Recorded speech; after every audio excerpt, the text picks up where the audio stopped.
मैंने 7 साल की उम्र में घर का पैसा खर्च करना शुरू कर दिया था। दूसरी क्लास में मैंने अपने पापा के 2 क्रेडिट कार्ड 3 दिन में पूरे खर्च कर दिए, हर एक में 100 मिलियन। मिडिल स्कूल में मैं और आगे बढ़ गया, कंपनी के ज्यादातर स्टॉक बेच दिए, लगभग 10 बिलियन रुपए निकाल लिए और 1 महीने के अंदर हर एक पैसा उड़ा दिया। इसने पूरे टीएन हाई में एक फाइनेंशियल भूकंप ला दिया और मेरे पापा का अपनी कंपनी से कंट्रोल लगभग चला गया। सिर्फ 10 साल में मैंने 100 बिलियन की कंपनी को पूरा खाली कर दिया। फिर आज मेरे पापा ने फोन करके बताया कि फैमिली बैंकरप्ट हो गई है और घर आकर खेती करने को कहा। हजारों मील दूर मुझे कोई परेशानी महसूस नहीं होती जिसमें मेरे पापा डूबे होंगे। बैंकरप्ट होने की खबर दुख या मायूसी नहीं लाती, बस एक लंबी धीमी राहत की सांस। मैंने पूंछ एक तरफ फेंक दिया और बाथरूम के फर्श पर लेट गया बिना किसी फिक्र के। तुम खराब सिस्टम, तुमने सब सुन लिया। मेरी फैमिली का दिवाला निकल गया है। जाओ अपने लिए कोई और होस्ट ढूंढो। जो पैसा मैंने तुम पर खर्च किया उसे कुत्ते का खाना समझ लो। ऐसा मत कहो होस्ट, सिस्टम लगभग पूरा बन गया है, तुम अब छोड़ नहीं सकते। एक मशीन जैसी आवाज चालाकी से भरी मेरे दिमाग में गूंज उठी। जैसे ही मैंने यह सुना मेरा खून खौल उठा। पूरा बन गया? मेरा मजाक उड़ा रहे हो? मैंने तुम पर 10 बिलियन से ज्यादा खर्च किए हैं, एक सूअर भी अब तक बच्चे दे देता। तुम बस मुझसे पैसा लूटते हो। मैं थक गया हूँ। इस सबसे शक्तिशाली मैन्युफैक्चरिंग सिस्टम के लिए मैं हर दिन पैसे के लिए भाग दौड़ करता रहा हूँ। मैंने तो हुआ का नंबर एक फजूल खर्च करने वाला का खिताब भी पा लिया। और किस लिए? सब सोचते हैं कि मैं ऐशो आराम की जिंदगी जी रहा हूँ, लेकिन सच तो सिर्फ ऊपर वाला जानता है। मैं बिना किसी शक के सबसे दुखी अमीर बच्चा हूँ, जबकि दूसरे अमीर बच्चे स्पोर्ट्स कार में घूमते हैं और खूबसूरत लोगों के साथ होते हैं। मैं छोटे मोटे काम करता हूँ सिर्फ खाना खरीदने के लिए, हर दिन बचे खुचे पर जीता हूँ। ये सब बस इतना पैसा जमा करने के लिए ताकि सिस्टम को खिला सकूं। 10 साल हो गए हैं और कोई तरक्की नहीं दिखी। मैं थक गया हूँ। मैं जा रहा हूँ। होस्ट, हम बहुत करीब हैं, बस 2.3 मिलियन और ये हो जाएगा। मुझ पर भरोसा करो। इस खराब सिस्टम ने मुझे इतनी बार ठगा है कि मैं गिन भी नहीं सकता। मेरे प्यारे होस्ट, ये सच में आखिरी ट्रांसफर है। जैसे ही तुम भेजोगे सिस्टम पूरा लोड हो जाएगा। मैंने अपना अकाउंट बैलेंस चेक किया। घर की फ्लाइट का पैसा अलग करने के बाद ठीक 2.3 मिलियन बचे हैं। ये खराब सिस्टम मुझे पूरा निचोड़ना चाहता है। बिल्कुल नहीं। अगर मैंने एक और पैसा भेजा तो मैं बेवकूफ हूँ अंकित। अगर तुम मेरे सामने आयरन मैन सूट के ब्लूप्रिंट्स भी रख दो तो भी मैं एक पैसा ट्रांसफर नहीं करूंगा। मेरा फैसला पक्का है। मेरे मुंह से ये शब्द निकले ही थे कि मेरा चेहरा बदल गया, क्योंकि ठीक उसी वक्त मेरे दिमाग में एक पूरा आर्मर्ड सूट का डिजाइन दिखा। डिजाइन इतना खूबसूरत था कि सांस रुक गई। मेरा दिल तेजी से धड़कने लगा। मुझे लगा मैं खुद पर कंट्रोल खो रहा हूँ। कौन सा आदमी इसको मना कर सकता है? होस्ट, मैं तुमसे झूठ नहीं बोल रहा, लेकिन तुम्हारी अभी की स्किल से तुम ये नहीं कर सकते। ब्लूप्रिंट्स होने के बाद भी तुम इसे बना नहीं पाओगे, इसलिए तुम्हें मेरी जरूरत है। मुझ पर भरोसा करो। बस 2.3 मिलियन और सबसे शक्तिशाली मैन्युफैक्चरिंग सिस्टम तुम्हारा होगा। मैंने मुश्किल से घूंट भरा।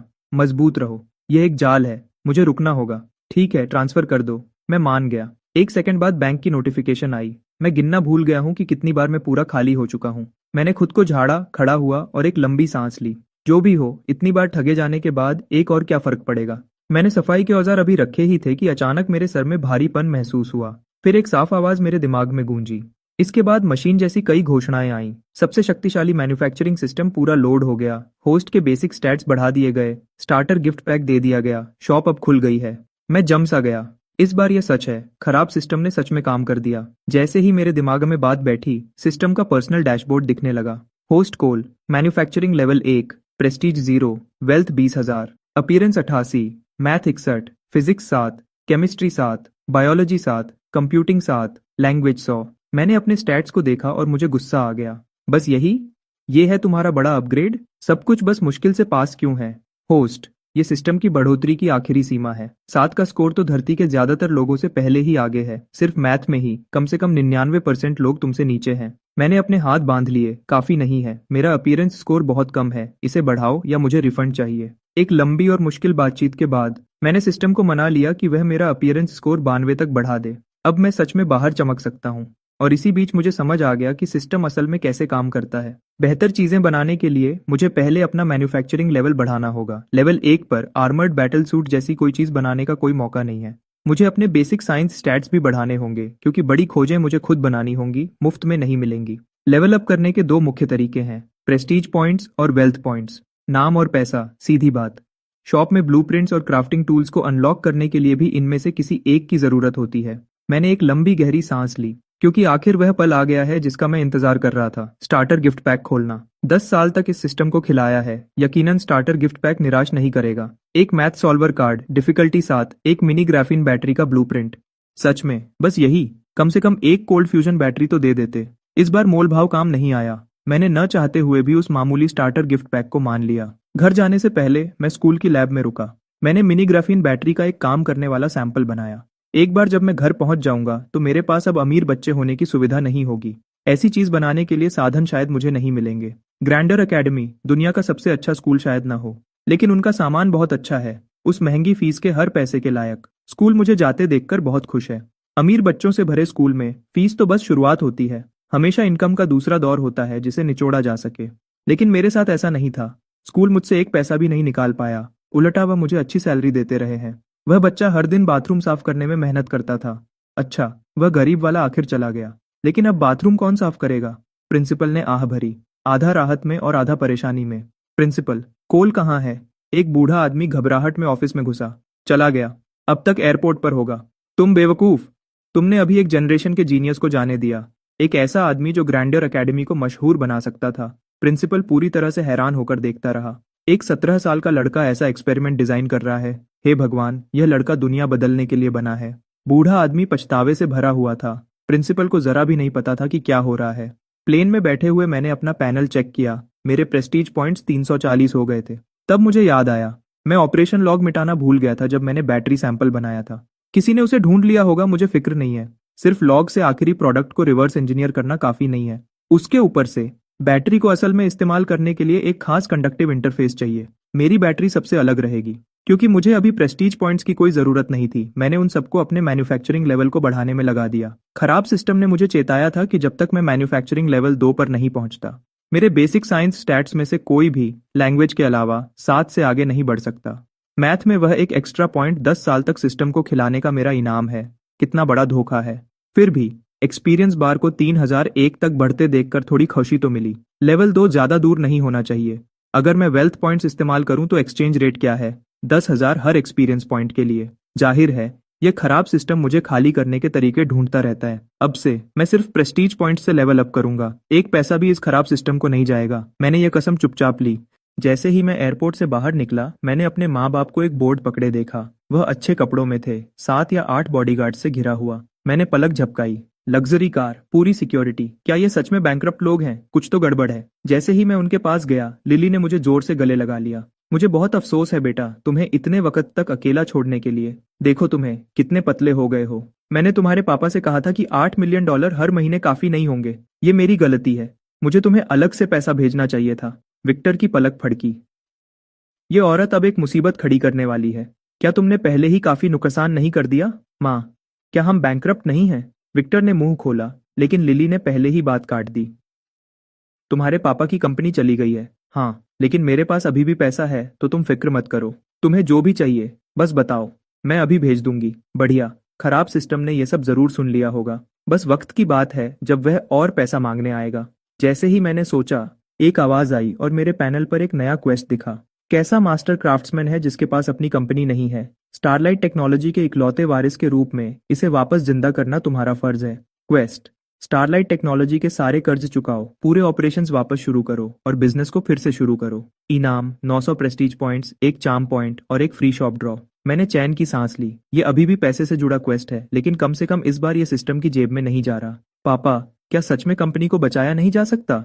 मैंने पूछा, हालत जांचने के लिए। विक्टर ने मुझे चुपचाप गर्व से देखा। मेरा बेटा आखिर बड़ा हो गया है। पैसा मांगने की बजाय कंपनी के बारे में पूछ रहा है। लेकिन यह बेकार है। पैसे का अंतर बहुत ज्यादा है। पिछले 2 साल से कंपटीशन बहुत मुश्किल रहा है और हमें बहुत वक्त से कोई अच्छा डील नहीं मिला। मुझे शर्मिंदगी महसूस हुई। मुझे अफसोस है। अगर मैंने कंपनी का पैसा खाली न किया होता तो ये हालत नहीं होती। लिली ने हाथ हिलाकर बात टाल दी, साफ तौर पर गुस्से में। खुद को दोष देने की हिम्मत मत करना। तो क्या हुआ अगर तुमने कुछ पैसा खर्च कर दिया? कोई बड़ी बात नहीं। तुम्हारे पापा की वह कंपनी वैसे भी ज्यादा कुछ नहीं कमाने वाली थी। तुम्हारे साथ या तुम्हारे बिना आखिर में वह बैंकरप्ट हो ही जाती। विक्टर को साफ दर्द हो रहा था, लेकिन इस घर के सबसे नीचे वाले सदस्य के रूप में उसने यह सह लिया। सच कहूं तो लिली पूरी तरह गलत नहीं थी। मैं इस बात में नहीं पड़ूंगा कि बैंकरप्सी के लिए असल में कौन जिम्मेदार है। अब बस यही जरूरी है कि स्टारलाइट टेक्नोलॉजी को बचना होगा। माँ, तुम्हारे पास कितना पैसा है? जितना लिली अपने बेटे से प्यार करती थी, बिना किसी शर्त के, हर तरह से। उन शब्दों ने उसके दिल को झटका दिया। मेरा ये प्यारा बेटा अपने पापा को बर्बाद करने के बाद अब अपनी माँ के पीछे पड़ गया है। कैश में ज्यादा नहीं है, लेकिन मेरे पास जमीन जायदाद, स्टॉक्स और ऐसी चीजें हैं। इसमें से कुछ भी तुम्हारे पापा की कंपनी से जुड़ा नहीं है। ये सब तुम्हारा है। माँ, मैं स्टारलाइट टेक्नोलॉजी को वापस लाना चाहता हूँ। क्या तुम्हारे पास उसके लिए काफी पैसा है? लिली हैरानी से देखती रही, कुछ बोल नहीं पाई। विक्टर को ठंडा पसीना आ गया। विक्टर ने मुश्किल से अपना नुकसान कम किया था और जो थोड़ा बहुत बचा था उसे बचाया था। फैमिली के लिए आखिरी सहारा जमा कर रहा था और अब यह बच्चा सब कुछ बर्बाद करना चाहता है। विक्टर ने गला साफ किया। बेटा, कंपनी का काम मुझ पर छोड़ दो। तुम अभी छोटे हो, स्कूल पर ध्यान दो। मैं तुम्हें कुछ दिन में नया स्कूल ढूंढ दूंगा। 2 साल चुपचाप पढ़ाई करो। मैं ये सब नहीं सुनूंगा। मैंने लिली के गले में हाथ डाले और मिन्नत की। माँ, मुझ पर भरोसा करो। मुझे पैसा दो और मैं स्टारलाइट टेक्नोलॉजी को वापस लाऊंगा। अगर मैं इसे नीचे गिरा सकता हूँ तो मैं इसे वापस ऊपर भी ला सकता हूँ। विक्टर का चेहरा पूरी मायूसी से भर गया। सब खत्म हो गया। उसका ये बेवकूफ बेटा रुक ही नहीं सकता। जिंदगी बहुत बहुत लंबी लग रही है। मैंने लिली का फोन लिया और तुरंत उसकी जायदाद देखने लगा। मुझे नहीं पता कि ये काफी होगा या नहीं स्टारलाइट टेक्नोलॉजी को बचाने के लिए। पापा, लगभग कितने की बात कर रहे हैं हम? विक्टर का चेहरा राख जैसा सफेद हो गया। खामोशी। उसने जवाब देने से मना कर दिया। लिली ने घूंट भरा। बेटा, परसों कोर्ट जगह को सील करने आ रहा है। तुम इतने कम वक्त में इतना पैसा जमा नहीं कर सकते। विक्टर तुरंत खुश हो गया। सही, कोई कैश पैसा नहीं है। अगर बच्चा खर्च करना भी चाहे तो नहीं कर सकता। मैं चिंता में पड़ गया। बैंक लोन का क्या? लिली का चेहरा अजीब हो गया। उसे समझ नहीं आया कि क्या जवाब दे। विक्टर थोड़ा हंसा। बेटा, क्या तुम्हें सच में लगता है कि बैंक हमें कुछ देगा? बैंक ही हमारा सबसे बड़ा कर्जदाता है। हमारा नाम काट दिया गया है। तुम्हें पता है मैंने कितनी मेहनत की थी इतना सब बचाने के लिए। मैंने लंबी सांस ली और जल्दी से चीजें बेचने का तरीका सोचने लगा। हम घर नहीं जा रहे क्या? मैंने अचानक देखा कि हम बिल्कुल गलत रास्ते पर जा रहे हैं। आज स्टेला का 17वां जन्मदिन है। हम उनके घर जा रहे हैं मुफ्त खाना खाने, लिली ने बताया। मैं अभी घर आया था और हम अभी से दिवालिया होने और पार्टी की बातें कर रहे हैं। कंपनी के बंद होने से लिली डर गई है। उसने सोचा है कि अब खर्च कम करना पड़ेगा। मुफ्त खाना तो मुफ्त खाना ही होता है। स्टेला, मेरी आंखें बड़ी हो गईं। ऐसा नहीं हो सकता। पहले दिन वापस आया हूं और अभी से उससे मिलना पड़ेगा। विक्टर ने सर हिलाया। हाँ, सच में कितनी शर्म की बात है। पहले मैंने उसके पापा को शराब पिलाई थी और एक शादी का कॉन्ट्रैक्ट साइन करवा लिया था। फिर मैंने वह चीज खो दी और अब हमारी हालत ऐसी है कि हम उनके दरवाजे पर जा भी नहीं सकते। लिली ने नाउम्मीदी से अपना सर हिलाया। इतनी जरूरी चीज कोई कैसे खो सकता है? स्टेला एकदम परफेक्ट बहू होती और तुमने उसे ऐसे ही घंवा दिया। मैं चुपचाप जमीन की तरफ देखने लगा। सच तो यह है कि वह शादी का कॉन्ट्रैक्ट घुमा नहीं था। मैंने उसे चुराया था। तब मैं सिस्टम को पैसे देने के लिए बहुत बेचैन था। मैंने कॉन्ट्रैक्ट उठाया और स्टेला को $5 करोड़ में वापस बेच दिया। यह तो इतिहास का सबसे अजीब ब्रेकअप होगा। पहले स्टेला ने सोचा कि उसने अच्छा सौदा किया है, लेकिन जितना उसने इसके बारे में सोचा उतना ही उसे गलत लगा। यह लड़का रिश्ता तोड़ने आता है और उससे इसके लिए पैसे भी लेता है। कितनी हिम्मत है इसकी। वह बदला लेने आई थी, लेकिन मैं तब तक विदेश जा चुका था। पूरा मामला ऐसे ही खत्म हो गया। मैं डिनर से बचने का बहाना बनाने ही वाला था कि तभी कुछ समझ आया। स्टेला का जन्मदिन, वहां बहुत सारे अमीर मेहमान होंगे, है ना? लगभग सब बड़े पैसे वाले। अगर मेरा रिश्ता बहुत पुराना नहीं होता हैरोल्ड के साथ तो शायद हम लिस्ट में भी नहीं होते। मैं मुस्कुराया। एक कमरा अमीर लोगों से भरा हुआ। लगता है पैसे निकालने का अच्छा मौका है। एक काम पूरा करना है। घमंड इंतजार कर सकता है। जैसे ही हम तीनों एसयू फैमिली के घर पहुंचे तुरंत शोर शराबा शुरू हो गया। FWAS का नंबर 1 बेकार आदमी, 10 साल का खर्च करने वाला चैंपियन, तियानहाई का पैसे उड़ाने वाला राजा, एक जिंदा लेजेंड उनके बीच चल रहा है। वह वापस आ गया है। यंग कोल, तुम आखिर वापस आ गए। और ज्यादा देर होती तो पता नहीं मैं कैसे जीता। एक मोटा, बहुत उत्सुक आदमी मेरे पैरों पर गिर गया। मैं सच में भावुक हो गया। यह रिको है। जब मेरे पास खाने को कुछ नहीं था तब वही हमेशा मेरा ख्याल रखता था। तुम्हें कोई अंदाजा नहीं है। तुम्हारे बिना मेरे पापा ने मुझे पहले से भी ज्यादा परेशान किया है। पहले हफ्ते में 1 बार होता था, अब दिन में 3 बार होता है। यार, जिंदगी मुश्किल रही है। मुझे छोड़ दो। मैं अब बेकार आदमी नहीं रहूंगा। आज से मैं फैमिली को वापस शान दिलाऊंगा। रिको की छोटी आंखें बड़ी हो गईं। और खर्च नहीं? मैंने समझाने की कोशिश नहीं की।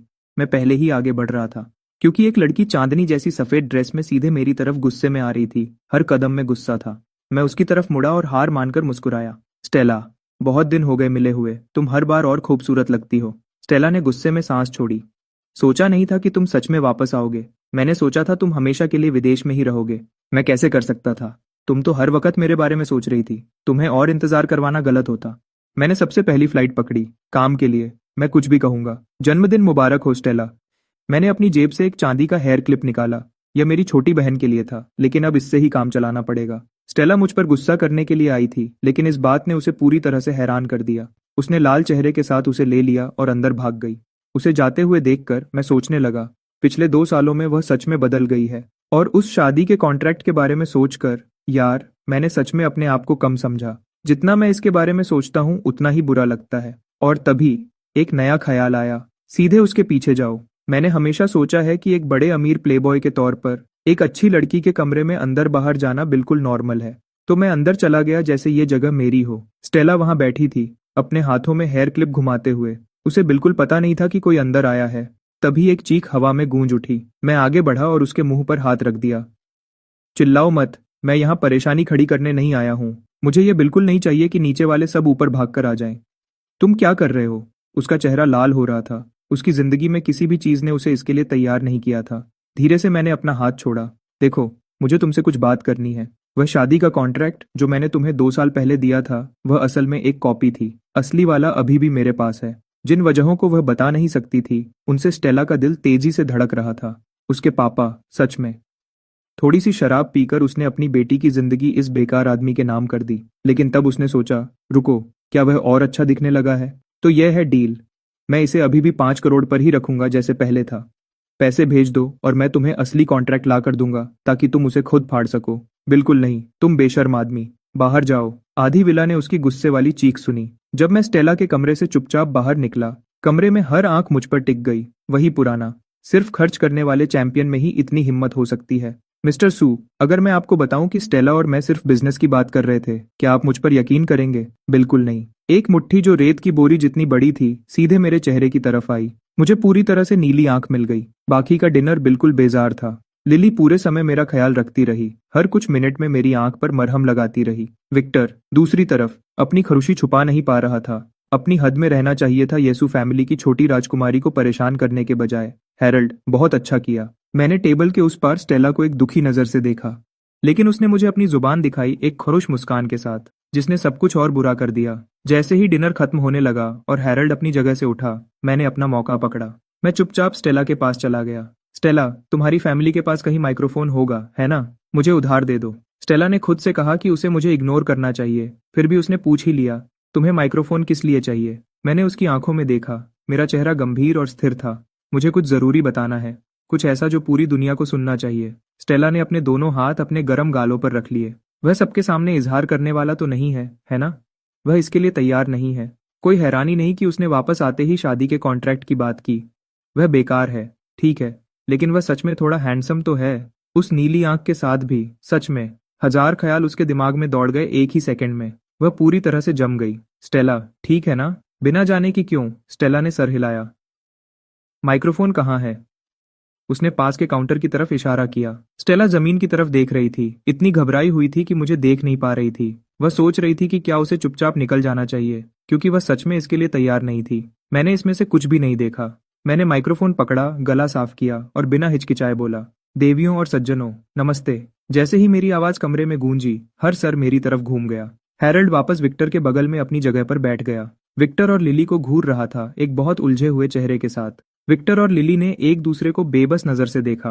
अपनी जिंदगी में उन्होंने कभी भी सही से अंदाजा नहीं लगाया कि वह क्या करने वाला है। हैरल्ड ने स्टेला की तरफ देखा। उसका चेहरा लाल था, उसके चेहरे पर तनाव था। उसने चुपचाप अपनी मुट्ठी बंद की।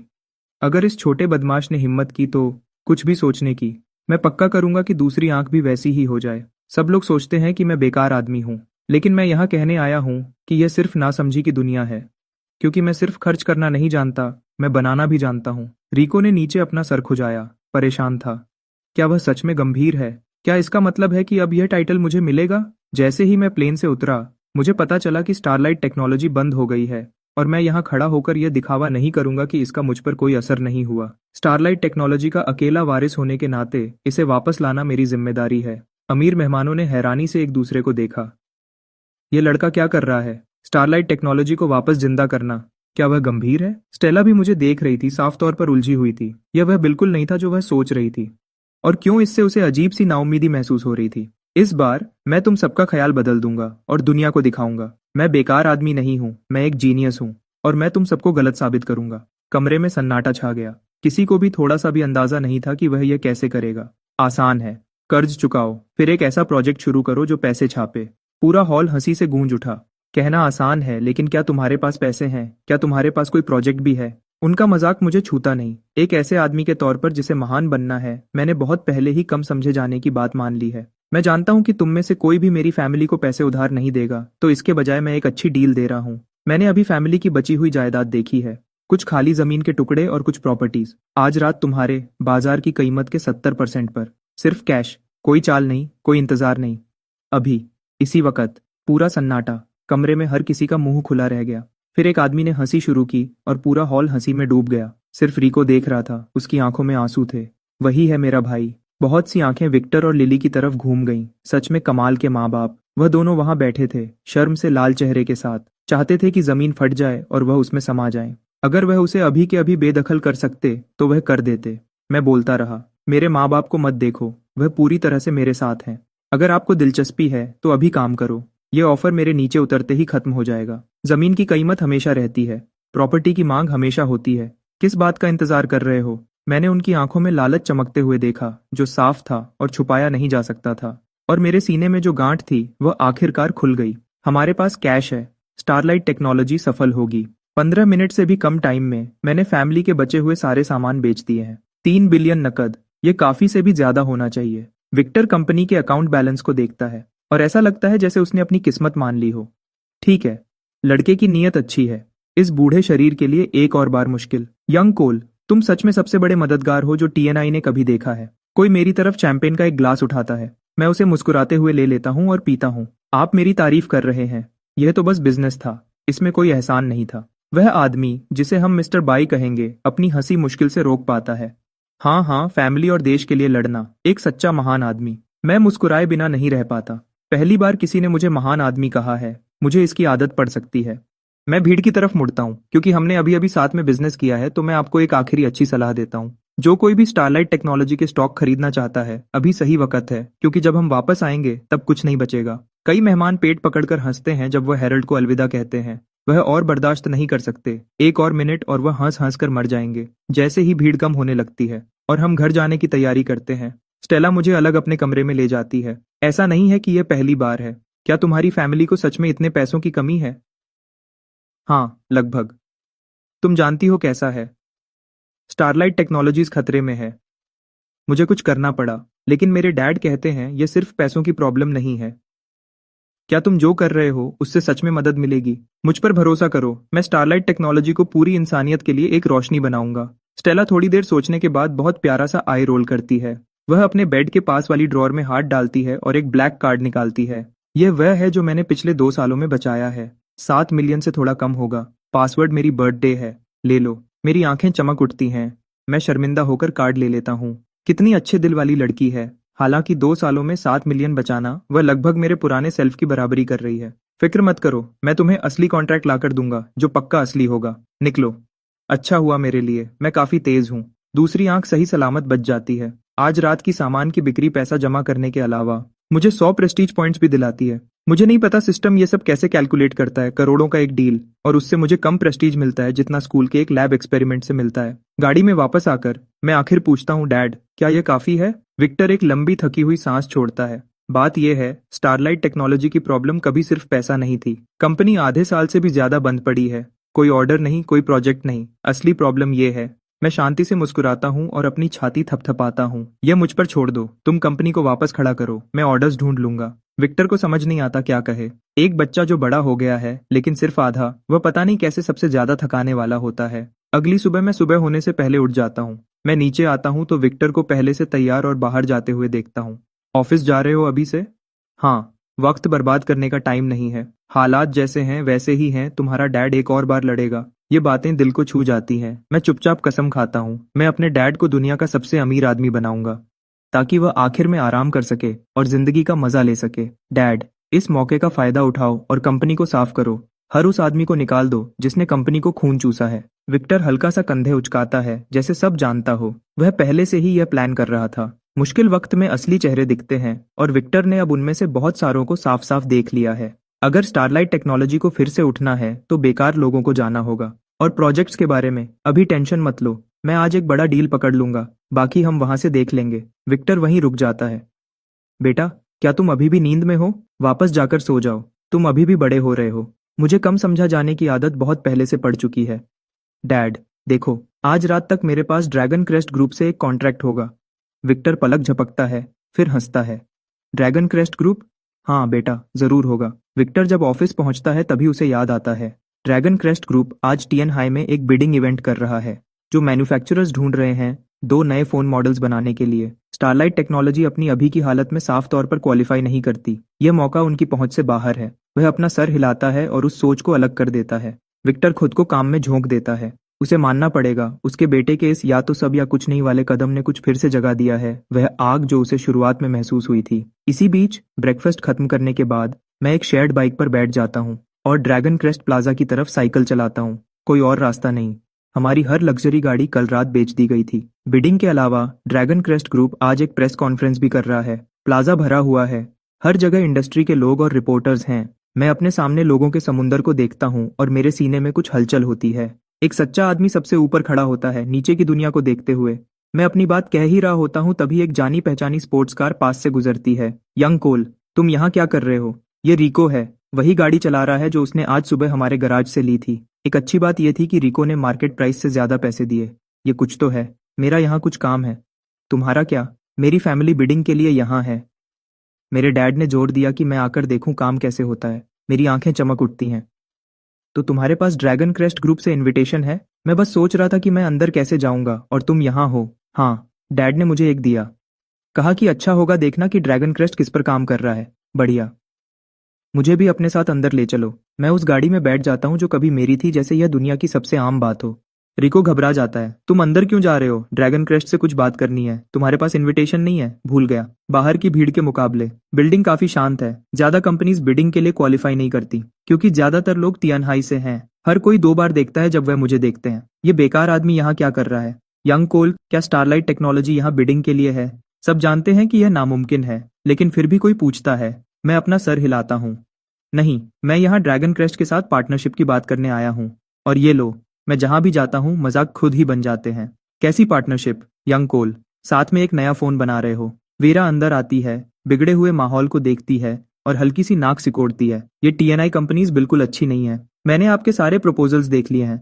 हमारे सीईओ को हेडक्वार्टर्स वापस जाना पड़ा है क्योंकि मुझे अभी प्रेस कॉन्फ्रेंस होस्ट करनी है। हर कंपनी के पास 3 मिनट हैं अपनी बात रखने के लिए। वक्त बर्बाद नहीं करते। वेरा बहुत तेज काम करती है। वह बैठते ही सीधे काम पर आ जाती है। जैसे ही मैं वेरा को देखता हूँ मुझे थोड़ी राहत मिलती है। कोई जिसे मैं सच में जानता हूँ। आज मेरा लकी डे होना चाहिए। वेरा भी मुझे देख लेती है। वह मेरी मौजूदगी से साफ तौर पर हैरान है लेकिन कुछ नहीं कहती। वह अभी मुझसे बात करने के लिए बहुत बिजी है। आधे घंटे बाद वेरा अपनी नोटबुक बंद करती है। हम आपको अपने फैसले के बारे में बता देंगे। जो लोग ड्रैगन क्रेस्ट प्रेस कॉन्फ्रेंस में इंटरेस्टेड हैं वह बाहर आ सकते हैं। हमने सबके लिए सीट्स रिजर्व की हैं। मैं खड़ा हो जाता हूँ। वेरा, रुको, मुझे तुमसे बात करनी है। मिस्टर कोल, कृपया मुझे डायरेक्टर यूए बुलाओ। जो भी है वह इंतजार कर सकता है। नहीं कर सकता। ये जरूरी है वेरा। मेरे पास तुम्हें दिखाने के लिए कुछ कमाल का है। कमरा शांत हो जाता है। सबके मन में एक ही बात आती है। आम बात है। वह अब तक इसके आदी हो चुके हैं। ऑफिस में वापस आकर वेरा मुझे थोड़ी गुस्से में घूरती है। ठीक है, तुम सच में क्या चाहते हो? स्टारलाइट टेक्नोलॉजी ड्रैगन क्रेस्ट के साथ पार्टनरशिप करना चाहती है। वीरा अपना सर हिलाती है। मैंने तुम्हारे डैड से 2 हफ्ते पहले बात की थी। उनके लिए बैंक्रप्सी ही सबसे अच्छा नतीजा था। मैं ड्रैगन क्रेस्ट के फायदे से समझौता नहीं करूंगी सिर्फ तुम पर एहसान करने के लिए। वीरा, क्या तुम जानती हो ग्राफीन क्या है? मैंने इसके बारे में सुना है। यह एक गर्म रिसर्च टॉपिक रहा है, लेकिन ये नए मटेरियल्स ज्यादातर बस शोर हैं। मैंने एक बनाया है। 2 मिनट में चार्ज, 5 घंटे की कॉल टाइम, लिथियम बैटरी से 3 गुना ज्यादा एनर्जी स्टोर करता है। वीरा अपनी आईब्राउ उठाती है। कोल, मुझे नहीं पता था तुमने खर्च करने के अलावा शेखी मारना भी सीख लिया है। मुझे तुम्हें सैंपल दिखाने दो। क्या इस बिल्डिंग में कोई लैब है? मेरे चेहरे पर कुछ देखकर वह रुक जाती है। वह अपना फोन उठाती है। प्रोफेसर वांग, क्या आप बिल्डिंग में हैं? लैब में जाओ और मेरा इंतजार करो। वेरा मुझे ऐसी नजर से देखती है जिसका मतलब है काम की बात। तुम जानते हो ना क्या होगा अगर तुम मेरा वक्त बर्बाद कर रहे हो? 1 घंटे बाद मैं बिल्डिंग से बाहर निकलता हूँ ड्रैगन क्रेस्ट ग्रुप के शुरुआती पार्टनरशिप एग्रीमेंट को हाथ में लिए हुए और खुशी से चलते हुए। रिको देखता है। यंग कोल, ड्रैगन क्रेस्ट सच में तुम्हारे साथ काम करने को मान गया? बिल्कुल, वह तो लगभग भीख मांग रहे थे। रिको को यकीन नहीं होता। उसने हमेशा सोचा था उसके सबसे अच्छे दोस्त का लापरवाह खर्च ऊपर कुछ गहरी प्रॉब्लम की वजह से था। अब लगता है हालात और खराब हो गई है। अरे, तुम्हारे चेहरे पर वह निशान क्या है? मेरा चेहरा लाल हो जाता है। ये वेरा की वजह से है। बिल्कुल अनप्रोफेशनल। जैसे ही टेस्ट कामयाब हुआ उसने मुझे पकड़ा और मेरे गाल पर किस किया। बिल्कुल हद हो गई। कुछ नहीं है। वेरा ने अभी गलती से मुझे किस कर दिया था। यंग कोल, क्या मैं तुम्हें हॉस्पिटल ले चलूं? नहीं नहीं, बस मुझे घर ले चलो। ड्रैगन क्रेस्ट ग्रुप की प्रेस कॉन्फ्रेंस बिना किसी रुकावट के खत्म हो जाती है, लेकिन इवेंट से ज्यादा बिजनेस की दुनिया में जिस बात की चर्चा हो रही है वह वेरा का आखिरी में किया गया अनाउंसमेंट है। Dragon crest group starlight technology के साथ पार्टनरशिप करेगा एक नया और कमाल का फोन बनाने के लिए। अपनी ताकत के पीक पर एक बड़ी कंपनी एक ऐसी कंपनी के साथ हाथ मिला रही है जो खत्म होने वाली है कुछ नया बनाने के लिए। ये किसी को समझ नहीं आता। तियानहाई के बड़े लोग इसके बारे में बात करना बंद नहीं कर पाते। विक्टर को इसके बारे में तब पता चलता है जब शेयर होल्डर्स की एक भीड़ उसके ऑफिस में घुस आती है उसे बधाई देने के लिए। विक्टर, तुम कितने चालाक हो, हमें पता ही नहीं था तुमने ये छुपा रखा था। विक्टर, इतने सालों से तुमने एक शब्द भी नहीं कहा। ड्रैगन क्रेस्ट तुम्हारे साथ है, हम पहले से भी ज्यादा मजबूत होकर वापस आएंगे। विक्टर, बस बोलो, हम तुम्हारे साथ हैं, जो भी चाहिए। विक्टर को कुछ समझ नहीं आता क्या कहे। क्या ये सच में वही लोग हैं जो कुछ महीने पहले उसकी कॉल भी नहीं उठाते थे? ये सो कॉल्ड भाई लोग शर्मिंदगी है। स्टारलाइट टेक्नोलॉजी को अभी से पूरी सफाई की जरूरत है। तब दूसरा ग्रुप बोलता है, विक्टर, तुमने ऐसा कैसे किया? इतने सालों से मैं तुम्हें पूरा गलत समझा। ये मत सोचो कि ड्रैगन क्रेस्ट को पाने का मतलब तुम सुरक्षित हो। ड्रैगन क्रेस्ट के स्टैंडर्ड्स बहुत ऊंचे हैं। स्टारलाइट टेक्नोलॉजी खुद को शर्मिंदा करेगी। सही बात है। अभी खुश मत हो विक्टर, तुम्हारे उस बेकार बेटे के होते हुए तुम कितना भी कमा लो वह सब उड़ा देगा, और जब तुम फिर से मुश्किल में आओगे तो वापस मत आना। विक्टर अपनी कुर्सी पर पीछे हो जाता है बिना किसी फिक्र के। वह ऐसे लोगों पर अपनी एनर्जी बर्बाद करना बंद कर चुका है। जब वह उन्हें निकाल देता है वह सीधे घर चला जाता है। वह सच में नहीं सोचता कि मेरा ड्रैगन क्रेस्ट से कोई लेना देना था, और फिर भी मैंने आज सुबह कहा था कि मैं उनके साथ एक डील पकड़ूंगा। और दोपहर तक ड्रैगन क्रेस्ट ने स्टारलाइट टेक्नोलॉजी के साथ पार्टनरशिप का अनाउंसमेंट किया अपनी प्रेस कॉन्फ्रेंस में। वह जैसे भी देखे कुछ तो गड़बड़ है। जब विक्टर घर पहुंचता है मैं वहां लैपटॉप के साथ बैठा होता हूँ, आंखें चमकती हुई, पूरी तरह से उसमें डूबा हुआ। किसी को नहीं पता मैं क्या कर रहा हूँ। असल में मैं अपनी काबिलियत की हद देख रहा हूँ। सिस्टम कहता है 7 का बेस स्कोर मुझे पहले ही जीनियस में जीनियस बना देता है, लेकिन ये तो बस सिस्टम की बात है। मुझे खुद देखना है। आज का दिन अच्छा गया तो मैं जल्दी घर आ गया कुछ टेस्ट करने के लिए। नतीजे बहुत अच्छे हैं। मैंने मैथ, फिजिक्स और केमिस्ट्री के कंपटीशन लेवल के सारे सवाल निकाले और हर एक को बिना किसी मुश्किल के आराम से हल कर दिया। मुझे और भी हैरानी हुई अपनी लैंग्वेज की काबिलियत पर। कोई भी लैंग्वेज, कोई भी स्क्रिप्ट दुनिया में कहीं से भी, एक बार सुनो, एक बार देखो, समझ आ गया। मैं इतना ही खास हूँ। मैं पीछे झुका और छत की तरफ देखकर हंसा। तो ऐसा लगता है जीनियस होना। क्या हो गया है तुम्हें? क्या तुम सच में आज ड्रैगन क्रेस्ट गए थे? क्या तुम्हें कुछ हुआ है? विक्टर चिंता में अंदर आता है। मैंने लैपटॉप बंद कर दिया जब उसे देखा और वापस नॉर्मल हो गया। फिर मैंने आराम से अपने नीचे से एक मुड़ा हुआ डॉक्यूमेंट निकाला, विक्टर को देते हुए। तुम क्या कह रहे हो? ड्रैगन क्रेस्ट किसी को परेशान नहीं कर रहा। ये ड्रैगन क्रेस्ट के साथ हमारा शुरुआती पार्टनरशिप अग्रीमेंट है। देखो, तुम्हारे पास 3 दिन है फॉर्मल कॉन्ट्रैक्ट साइन करने के लिए। विक्टर स्टेयर्स, तुम इतनी इंपॉर्टेंट चीज पे बैठे थे, लेकिन वह इस पर ज्यादा सोच नहीं सकता था। उसने उसे ध्यान से पढ़ा जब वह आखिर तक पहुंचा। विक्टर ने गहरी सांस ली। यह सच में एक असली पार्टनरशिप है।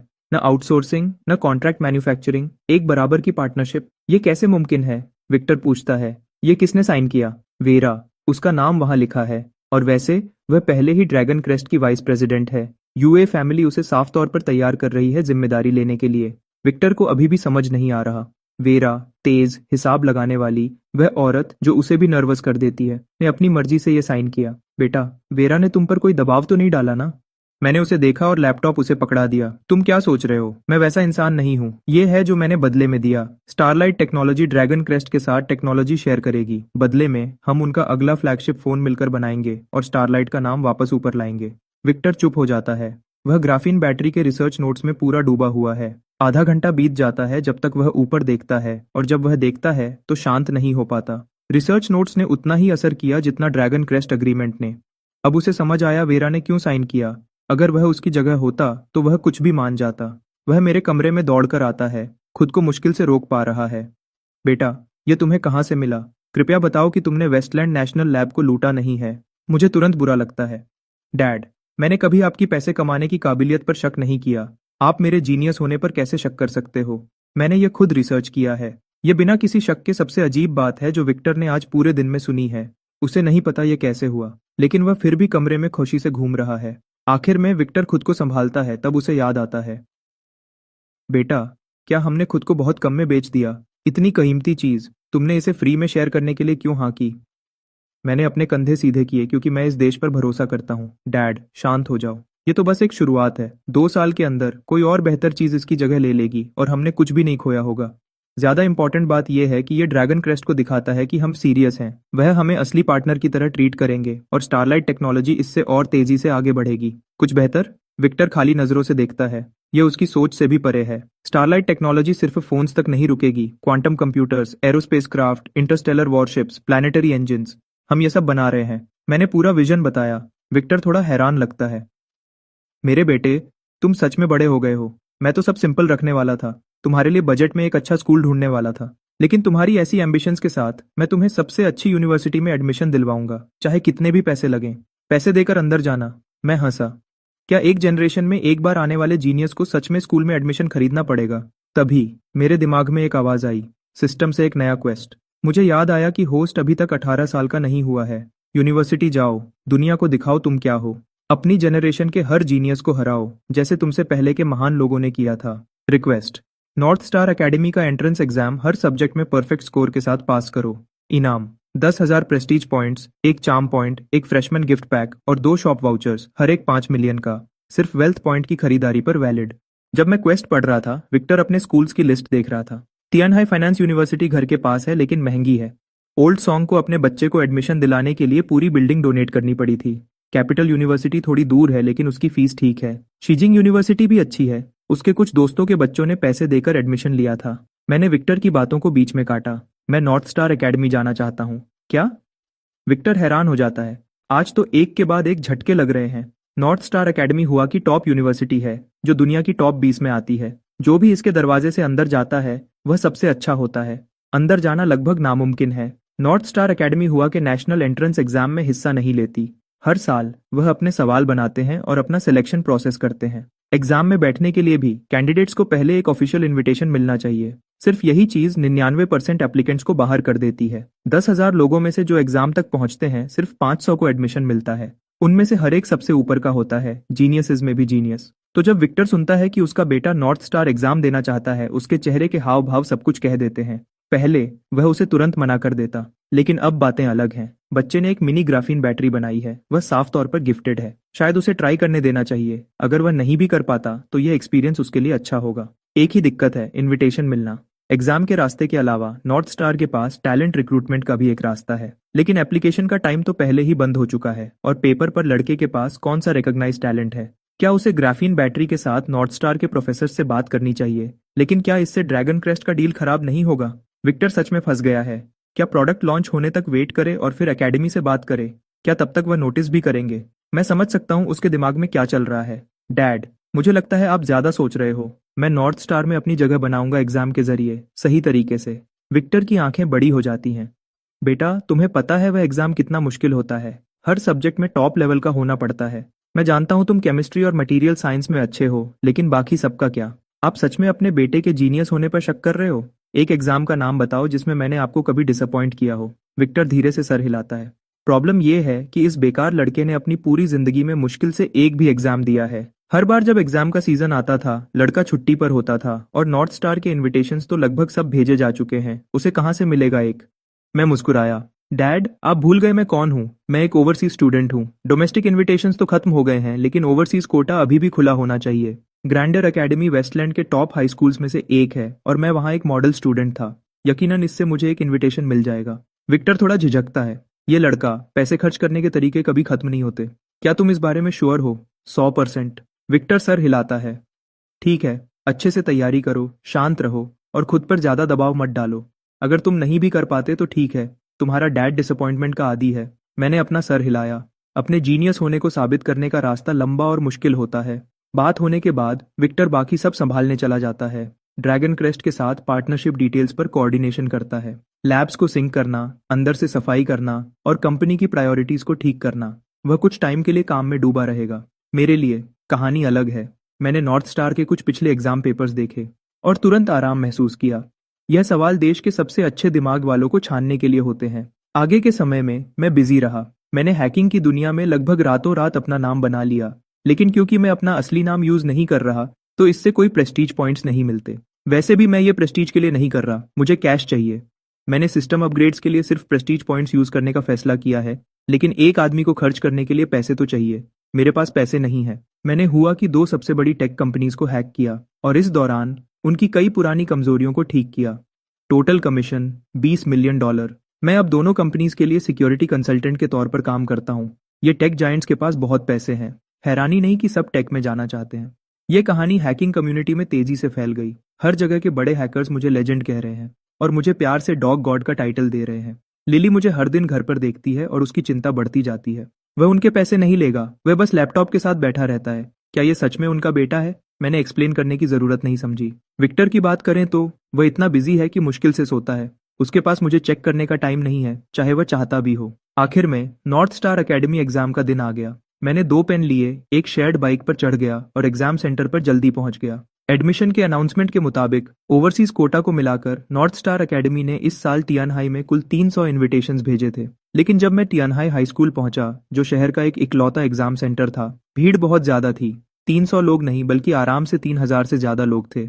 और उसके ऊपर से तियानहाई हाई स्कूल में क्लासेस भी चल रही थी। मैं हैरानी से पलक झपकाया। थोड़ी देर बाद मैं सड़क के किनारे रिको से मिला और उसने सब कुछ क्लियर किया। यंग कोल, मैंने सुना तुम नॉर्थ स्टार के लिए जा रहे थे। सोचा नहीं था तुम सीरियस होगे। तुम हमेशा इतने क्रिएटिव तरीके कैसे ढूंढ लेते हो अपनी जिंदगी बर्बाद करने के? मैंने आसमान की तरफ देखा और लंबी सांस ली। 10 साल तक बेकार समझा जाना, ये एक रात में नहीं बदलता। मैंने एक्सप्लेनेशन नहीं दी। तुम्हारा क्या, एग्जाम देने आए हो? रिको अपना सर हिलाता है। मैं?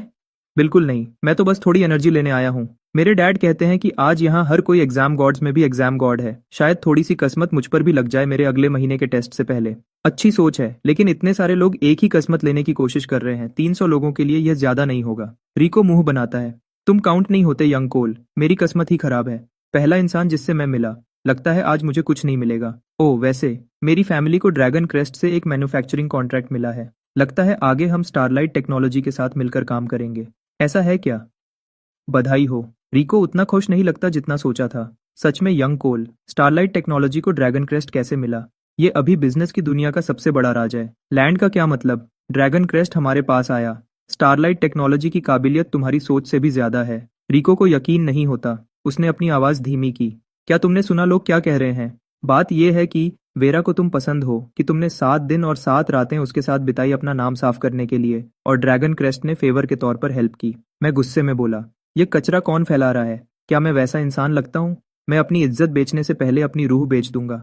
मैं तुम पर यकीन करता हूँ यार, बिल्कुल करता हूँ। लेकिन तुम हाल ही में बिल्कुल गायब थे, और तुम्हें मानना पड़ेगा तुम्हारा चेहरा कुछ ऐसा है जो अमीर लोगों को अट्रैक्ट करता है। सच है। हुआ का नंबर एक बेकार होने के अलावा मैं अमीर औरतों की सबसे पसंदीदा लिस्ट में भी हमेशा रहा हूँ। और अब जब सिस्टम ने मेरा चार्म स्टेट बढ़ा दिया है तो ये और भी बुरा है। रिको भी सोचता है मैं हैंडसम हूँ। मुझे रोना आ रहा है। मैं घर पर पैसे कमा रहा था। रिको बहुत हमदर्दी से मेरा कंधा थपथपाता है। मैं समझ गया यार, पैसे कमाना, तुम बहुत मेहनत करते हो। मुझे सच में अपने खर्चों पे ज्यादा ध्यान देना चाहिए। मैं तुम्हारी तरह नहीं बन सकता। चले जाओ। मैंने उसे एक किक मारी और अंदर चला गया। बस हो गया मेरा। मैं स्कूल के अंदर गया एग्जाम हॉल ढूंढने के लिए। एग्जाम रूम के बाहर मैं एक और जानी पहचानी शक्ल स्टेला से मिला। मेरे जैसा नहीं, स्टेला ने आखिरी मिनट में अपने इनविटेशन के लिए भाग दौड़ नहीं की। वह अपनी पूरी जिंदगी टॉप स्टूडेंट रही है, ऐसी बच्ची जिसे हर माँ बाप मिसाल के तौर पर दिखाते हैं। जब वह मुझे देखती है उसके चेहरे पर कई भाव आते हैं, पहले खनुश, फिर गुस्सा, फिर चुपचाप नाराज, और आखिर में एक बेचारी सी सांस। इतने सारे फीलिंग्स एक साथ। मैं इन सबसे बिल्कुल अनजान हूँ। मैं मुस्कुराते हुए उसके पास गया। स्टेला, तैयारी कैसी चल रही है? तुम्हारे रिकॉर्ड के हिसाब से मुझे लगता है तुम्हें चिंता करने की कोई जरूरत नहीं है। 6 साल बाद और लगता है हम फिर से क्लासमेट्स बनेंगे। चिंता मत करो। मैंने शायद एलिमेंट्री स्कूल में तुम्हें परेशान किया होगा, लेकिन यूनिवर्सिटी में मैं तुम्हारा साथ दूंगा। स्टेला को खुद नहीं पता वह किस बात पर गुस्सा है। उसकी अकड़, उसका बेपरवाह रवैया, या वह अफवाहें। उसने अपना पैर पटका। फिर वह मुड़ती है और एग्जाम हॉल में चली जाती है। दरवाजे पर रुककर पीछे देखती है। अपना बेस्ट दो। इसे अगले महीने के नेशनल एग्जाम के लिए प्रैक्टिस समझो। नॉर्थ स्टार सिलेक्शन एग्जाम के बाद बाकी सबके लिए रेगुलर नेशनल एंट्रेंस एग्जाम आता है। हाँ, औरतें सच में मुझे कम आंकती हैं। जब हम यूनिवर्सिटी में होंगे और तुम्हें कोई प्रॉब्लम समझ नहीं आएगी तो मेरे पास रोने मत आना। जब तक तुम्हारे पास 10 या 20 मिलियन रेडी ना हो तब तक हम बात नहीं कर सकते। कोल, क्या तुम एक बार सीरियस हो सकते हो? नेशनल एग्जाम अगले हफ्ते है। क्या तुम अभी भी योंडू में पढ़ना नहीं चाहते? मुझे फिर से उसे घूरते हुए देखकर पढ़ाई करने की बजाय, और सामने के काम पर बिल्कुल ध्यान नहीं था। स्टेला परेशान भी है और शर्मा भी रही है। लड़के हमेशा ऐसे ही क्यों होते हैं? अगर तुम ऐसे ही देखते रहना चाहते हो तो अभी से मेहनत करना शुरू कर दो, वरना हम साथ कैसे रह पाएंगे? मैंने अपने होंठ के किनारे को पोंछा। मैं सच कह रहा हूँ स्टेला, तुम बहुत खूबसूरत हो। मैं थोड़ा सा भटक गया था। स्टेला ने अपना सिर हिलाया। इस लड़के का कुछ नहीं हो सकता। अगर तुम्हें योंदू में एडमिशन नहीं मिला तो मैं तुमसे बात करना बंद कर दूंगी। हम एक दूसरे से मुश्किल से मिल पाएंगे। मैंने तुम्हारा हाथ पकड़ा। शांत हो जाओ। नॉर्थ स्टार कल रिजल्ट्स निकालेगा। तुम देखना, मैं तुम्हारे साथ ही नॉर्थ स्टार में रहूंगा। मैं क्या पढ़ूं? शायद मैं तुम्हारे साथ मेडिकल स्कूल में आ जाऊंगा। इस तरह मैं तुम पर नजर रख सकूंगा और यह भी देखूंगा कि कोई बेवकूफ लोग तुम्हारे पीछे न पड़ें। स्टेला गुस्से से भर गई। कोल, मैंने तुमसे कहा है, सपने देखना बंद करो और सच्चाई देखो। एक खूबसूरत लड़की गुस्से में भी खूबसूरत लगती है। अब भी कमाल की है। भगवान ने स्टेला को सच में बहुत अच्छा बनाया है, जबकि वह दोनों एग्जाम की तैयारी में पूरी तरह डूबे हुए हैं। नॉर्थ स्टार एकेडमी के ऑनलाइन फोरम पर कल के रिजल्ट्स के बारे में बहुत चर्चा हो रही है। जब से एग्जाम खत्म हुआ है, नॉर्थ स्टार में एडमिशन को लेकर चर्चा ठंडी नहीं हुई है। इस साल के पेपर को एग्जाम के इतिहास का सबसे मुश्किल पेपर कहा जा रहा है। यहाँ तक कि दूसरे और तीसरे साल के नॉर्थ स्टार के स्टूडेंट्स को भी समय सीमा में सारे सवाल हल करने में मुश्किल हुई। बहुत से लोग सोच रहे हैं कि इस साल सिर्फ पास होना ही एडमिशन के लिए काफी होगा। पिछले सालों में कम से कम 70% या उससे ज्यादा नंबर आने चाहिए थे, क्योंकि अप्लाई करने वाले पूरे देश के सबसे अच्छे स्टूडेंट्स होते हैं। इस साल 70% नंबर लाना टॉप 100 में आने के लिए काफी हो सकता है। पिछले किसी भी साल में 80% नंबर लाने वाला स्कॉलर प्रोडिजी बनने का पक्का दावेदार होता, और 90% या उससे ज्यादा नंबर की बात करें तो सबका कहना है कि इस साल कोई भी स्टूडेंट इतने नंबर नहीं ला सकता। यह मुश्किल जानबूझकर रखी गई थी। नॉर्थ स्टार ने इसे ऐसे ही बनाया था। बढ़ते हुए सख्त कंपटीशन के दौर में वह सच में होशियार लोगों को ढूंढना चाहते थे, ये देखने के लिए कि अगली पीढ़ी कितनी आगे जा सकती है। इतनी ज्यादा मुश्किल की वजह से सब ध्यान से देख रहे हैं कि इस साल का स्कॉलर प्रोडिजी कौन होगा। फोरम के मॉडरेटर ने एक पोस्ट में साफ साफ लिखा, इस साल का स्कॉलर प्रोडिजी नॉर्थ स्टार के इतिहास का सबसे खास स्कॉलर प्रोडिजी होगा, बिना किसी शक के। इतने बड़े शोर शराबे के साथ सब बहुत उत्सुकता से इंतजार कर रहे हैं। सबसे अच्छे स्टूडेंट्स जो पूरे देश के होशियार उम्मीदवार हैं, हर तरफ से मीडिया उनके पीछे पड़ी है। सिर्फ स्टेला ही है जिसे कोई भी ढूंढ नहीं पाया है। तियानहाई की प्रेस सोच भी नहीं सकती थी कि जिस इंसान को वह ढूंढ रहे हैं वह हर दिन मुझे पढ़ाने में बिता रही है और इंटरव्यूज के लिए उसके पास बिल्कुल टाइम नहीं है। अरे, क्या टीएन हाई का एक स्टूडेंट नहीं था जिसने एग्जाम जल्दी दे दिया था, कहा था कि पेपर आसान था और बोला था कि उसके पूरे नंबर आए हैं? क्या वह सच में स्कॉलर प्रोडिजी हो सकता है? ऊपर वाले ने ज्यादा पी ली है, उसे छोड़ो। मैं जानता हूं वह कौन है। वह टियान हाई का मशहूर आवारा है जिसने अपनी जिंदगी में कभी पढ़ाई नहीं की। उसने उस इनविटेशन के लिए पैसे दिए होंगे। स्कॉलर प्रोडिजी, मजाक मत करो। अंदाजा लगाना बंद करो। हम सबको कल पता चल जाएगा। इंटरनेट पर आग लगी हुई है। मेरी दुनिया में सब कुछ शांत है। क्या बात करनी है? मैंने मैथ सॉल्वर कार्ड यूज किया था। पूरे नंबर आना तो पक्का था। अगर इसके बाद भी मैं स्कॉलर प्रोडिजी का टाइटल नहीं ले पाता तो सिस्टम को मुझे एक बड़ा रिफंड देना पड़ता। वह उस सब की बेइज्जती होती जो इस बेकार सिस्टम ने मुझ में बदला था। क्योंकि स्टेला आज अपने रिजल्ट्स देखने में बिजी है, उसने मुझे छुट्टी दी है। इसका मतलब है कि मैं देर तक सो सकता हूँ। मैं सोच रहा हूँ कि उसका चेहरा कैसा होगा जब वह उस लिस्ट में मेरा नाम देखेगी। बधाई हो होस्ट, मेन क्वेस्ट पूरा करने के लिए। हर सब्जेक्ट में पूरे नंबर। नॉर्थ स्टार एकेडमी में एडमिशन मिल गया। सारे इनाम दे दिए गए हैं। अब हुआ कि सबसे बड़े शिक्षा संस्थान में शामिल हो जाओ और अपनी नई कहानी शुरू करो। सिस्टम की आवाज ही मुझे जगाती है। मैं उठकर बैठ गया और मैंने डैशबोर्ड खोला। Host, coal. Manufacturing level 2। Prestige 10,500। दौलत 28.6, 2 मिलियन। दिखावट 90। Basic science stats, math 61, physics 60, chemistry 60, biology 60, computing 61, which 100। 10,000 से ज्यादा प्रेस्टीज पॉइंट्स। मैं बहुत खुश हूँ। मेन क्वेस्ट हमेशा काम आते हैं। एक एग्जाम, 10,000 प्रेस्टीज पॉइंट्स। ये 10 पूरे पॉइंट्स हैं जिन्हें मैं अपने बेसिक साइंस स्टैट्स में बांट सकता हूँ। ऐसे ही कुछ और बार, और मुझे कोई रोक नहीं पाएगा। खुशी थोड़ी कम हुई और एक ख्याल आया। इतने ज्यादा प्रेस्टीज पॉइंट्स हमेशा ध्यान खींचते हैं और पूरे नंबर लाने वाला स्कॉलर प्रोडिजी हमेशा सबसे बड़ा शकी होता है। मुझे आगे क्या होगा उसके लिए तैयारी करनी पड़ेगी। मैं नीचे भागा। लिली लंच बना रही है। पापा कहाँ हैं? ऑफिस में है। क्या हुआ? लिली ने हैरानी से पलक झपकाई। मैं उन्हें खुद फोन करता हूँ। रिपोर्टर्स की भीड़ आज ऑफिस में मुझे ढूंढते हुए आ सकती है। उन्हें सिक्योरिटी को तैयार रखना होगा और शायद यहाँ भी लोग आ सकते हैं। किसी को बिल्डिंग की सिक्योरिटी को पहले से बता देना चाहिए। बेटा, ये सब क्या हो रहा है? लिली की दिल की धड़कन तेज हो गई। मैंने उसे देखकर मुस्कुराया। माँ, क्या तुम भूल गई? आज नॉर्थ स्टार अपने रिजल्ट्स निकालेगा। लगता तो ऐसा ही है, लेकिन इसका हमसे क्या लेना देना? लिली को कुछ समझ नहीं आया। मैंने एग्जाम में पूरे नंबर लाए और टॉप स्कॉलर का टाइटल जीता। मैं मुस्कुराया और बोला, ओह हाँ, मैं जाकर देखता हूँ कि स्टेला ने कैसा किया। मैं तेजी से वापस ऊपर भागा, लिली को वहीं हैरानी में खड़ा छोड़कर। उसका बेटा कोल, नॉर्थ स्टार एकेडमी में पूरे नंबर, टॉप स्कॉलर। ये किस तरह का पागलपन वाला मजाक था? स्टेला के घर पर स्टेला उतनी ही हैरान दिख रही थी। वह रिजल्ट्स के अनाउंसमेंट को घूर रही थी और बार बार पलक झपका रही थी। ये कैसे हो सकता है? क्या वह कुछ गलत देख रही थी या नॉर्थ स्टार के सिस्टम ने गलती कर दी थी?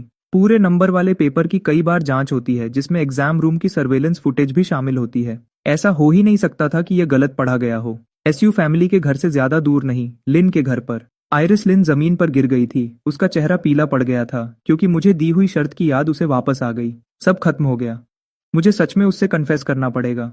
क्या इससे वह बुरी लड़की नहीं बन जाएगी जो अपनी सबसे अच्छी दोस्त के लड़के को छीन लेती है? कोल कितना बुरा लड़का था। विक्टर बोर्ड मीटिंग के बीच में था। वह उस पैटेंट मैनेजमेंट कंपनी पर बात कर रहे थे जो मैंने सुझाई थी। तभी मीडिया की एक भीड़ कंपनी की लॉबी में आ गई। यहाँ तक कि टीएन हाई टीवी ने भी अपनी टीम भेजी थी। लॉबी लगभग बंद हो गई थी। उन्होंने कहा कि वह सब आपका इंटरव्यू लेने आए हैं सर। कुछ लोग एक्सक्लूसिव इंटरव्यूज के लिए जोर दे रहे थे। हम उन्हें रोक नहीं पाए। यह सब क्या हो रहा था? लेकिन उसके दिमाग में तुरंत कुछ क्लिक हुआ और उसका चेहरा बदल गया। क्या ग्राफीन बैटरी लीक हो गई थी? लेकिन वह अभी भी लैब में थी। सेफ्टी टेस्टिंग भी पूरी नहीं हुई थी। डिवाइस में लगाना तो दूर की बात थी। ड्रैगन क्रेस्ट ऐसे खुद को सामने नहीं लाएंगे, है ना? रिपोर्टर्स अभी नीचे जमा हैं और कह रहे हैं कि जब तक वह आपसे मिल नहीं लेते तब तक नहीं जाएंगे सर। इंटरव्यू के इंतजाम पक्के करो और उन्हें पहले रिसेप्शन रूम में इंतजार करने को कहो। वह असल में किस बारे में बात करना चाहते हैं? स्टारलाइट टेक्नोलॉजी अभी अभी बैंक्रप्सी से बची है। हमारी तरफ से रिपोर्ट करने के लिए शायद ही कुछ है। नीचे बहुत शोर शराबा है। मैं आपको बताने के लिए जल्दी से ऊपर आया। मुझे पूरी बात समझ नहीं आई। लगता है ये यंग मास्टर कोल के बारे में है। यंग मास्टर कोल के टॉप स्कॉलर बनने के बारे में कुछ? क्या? विक्टर और उस कॉन्फ्रेंस रूम में हर इंसान हॉन्ग को घूरने लगा। हॉन्ग? कौन सा टॉप स्कॉलर? विक्टर की आवाज थोड़ी लड़खड़ा गई। मेरा वह आवारा बेटा। क्या वह सच बोल रहा था? कसम से उसे सच में नॉर्थ स्टार एकेडमी में एडमिशन मिल गया और वह भी टॉप स्कॉलर के रूप में। मिस्टर गू, हम अभी चेक क्यों नहीं कर लेते? एक यंग मैनेजर पहले ही अपने लैपटॉप पर खोल रहा था। विक्टर स्क्रीन की तरफ भागा। पहला स्थान कोल गू, तियानहाई से 350 पॉइंट्स। मैनेजर ने पूछा, मिस्टर गू, क्या तियानहाई में यंग मास्टर कोल के नाम का कोई और भी है? यह सच में यंग मास्टर कोल ही है, एक और भरोसेमंद सहायक ने कहा। जब मैं एडमिशन टिकट्स लेने गया था तो उसका ही नाम था और क्योंकि हमने देर से रजिस्टर किया था उसका एग्जाम नंबर लिस्ट में पीछे की तरफ था। विक्टर ने अपना सिर पीछे किया और जोर से हंसा। मैं जानता था कि कोल मुझे निराश नहीं करेगा और न ही स्टार एकेडमी को। वह इसे आसान बना देता है। बधाई हो, यंग मास्टर कोल को टॉप स्कॉलर घोषित किया गया है। अब उसके लिए आसमान भी कम है। बधाई हो मिस्टर गू, कितनी अच्छी खबर है। यंग मास्टर कोल के लिए चीयर्स, लिस्ट में सबसे ऊपर। मिस्टर गू, इस पर तो पार्टी बनती है। हाँ, मैं बहुत खुश हूँ। हाँ, हम पार्टी कर रहे हैं। हॉन्ग, सबको बता दो, हम अपने बेटे के नॉर्थ स्टार एकेडमी में एडमिशन का जश्न मना रहे हैं। स्टारलाइट टेक्नोलॉजी के सभी एम्प्लॉयज को 3 दिन की छुट्टी डबल सैलरी के साथ मिलेगी और सबको इस महीने 20% परफॉर्मेंस बोनस मिलेगा। हॉन्ग खुशी से चमक उठा। मिस्टर गू जिंदाबाद। ड्रैगन क्रेस्ट के साथ पार्टनरशिप से पूरी इंडस्ट्री को जलन हो रही थी, लेकिन सिर्फ स्टारलाइट टेक्नोलॉजी के लोग ही जानते थे कि हाल ही में काम का बोझ कितना ज्यादा था। 3 एक्स्ट्रा दिन की छुट्टी लंबे सूखे के बाद बारिश जैसा लगा। मिस्टर गू, ड्रैगन क्रेस्ट प्रोजेक्ट के टाइम पर बहुत जोर दे रहा है। क्या 3 दिन ज्यादा नहीं है? सब ठीक है। विक्टर ने बिना सोचे उसे टाल दिया। मैं वेरा के साथ इसे संभाल लूंगा। उसने सोचा कि यूए फैमिली के लोग कैसे चेहरे बनाएंगे जब उन्हें पता चलेगा कि कोल को नॉर्थ स्टार एकेडमी में एडमिशन मिल गया है। जीयू फैमिली और यूए फैमिली के बीच के रिश्ते हमेशा लिली की तरफ से ही थे। ज्यादातर यूए फैमिली विक्टर और मुझे एक जैसा नीचा दिखाती थी, खासकर क्योंकि मेरी एक आवारा की पहचान थी। हालांकि वेरा की बात अलग थी। वह औरत सिर्फ चेहरे से जज करती थी। मैं उसके स्टैंडर्ड्स पे खरा उतरा, इसलिए उसे इस बात से कोई फर्क नहीं पड़ता था कि मैं फैमिली का कितना पैसा बर्बाद करता हूँ। फिर भी वेरा हमेशा मुझे पसंद करती थी। तो जब ड्रैगन क्रेस्ट ने स्टारलाइट टेक्नोलॉजी के साथ पार्टनरशिप का ऐलान किया तो जल्दी ही अफवाह उड़ने लगी। लेकिन अगर मैं सच में यूए फैमिली में शादी करना चाहता था तो यूए फैमिली के अपने नियम के हिसाब से यह लगभग नामुमकिन था। खासकर अब यूए फैमिली चुपचाप तैयारी कर रही थी अगली पीढ़ी के वारिस के लिए। ऐसी हालत में मुझ जैसा कोई उनके रेडार पर भी नहीं आता। जाहिर है मैं अब भी वेरा का छुपा हुआ छोटा सा आदमी बन सकता था जब तक मैं कोई हंगामा न करता। जो सबसे बड़े लोग थे वह कभी ऐसे इंतजामों पर ज्यादा ध्यान नहीं देते थे। विक्टर पहले ही सोच रहा था मेरी नॉर्थ स्टार में एडमिशन की खबर वेरा को खुद मिलकर बताने का, लेकिन वेरा को पहले से पता था। उसने उस लड्ढके के बारे में सोचा जो हर बार मिलने पर उसके पीछे पीछे घूमता था, उसकी तारीफ करता था, उसे खुश रखता था और फिर जेब खर्च मांगता था। और फिर भी वह यहाँ था, सच में नॉर्थ स्टार एकेडमी में एडमिशन ले रहा था। ये सब अजीब लग रहा था। शुरू में जो गर्व और खुशी थी वह चली गई और वेरा के होंठों पर एक मजेदार मुस्कान आ गई। एक परफेक्ट स्कोर वाला सबसे अच्छा स्टूडेंट उस एग्जाम में, जिसे सब नॉर्थ स्टार के इतिहास का सबसे मुश्किल एग्जाम कहते थे, और फिर भी हुआ का सबसे बदनाम बेकार लड्ढका। ओह छोटे भाई, जब वह तुम्हारी पिछली बातें निकालेंगे तो तुम बहुत बड़ी मुश्किल में पीडीडीएच जाओगे। चीजें बिल्कुल वैसे ही हुई जैसा वेरा ने सोचा था।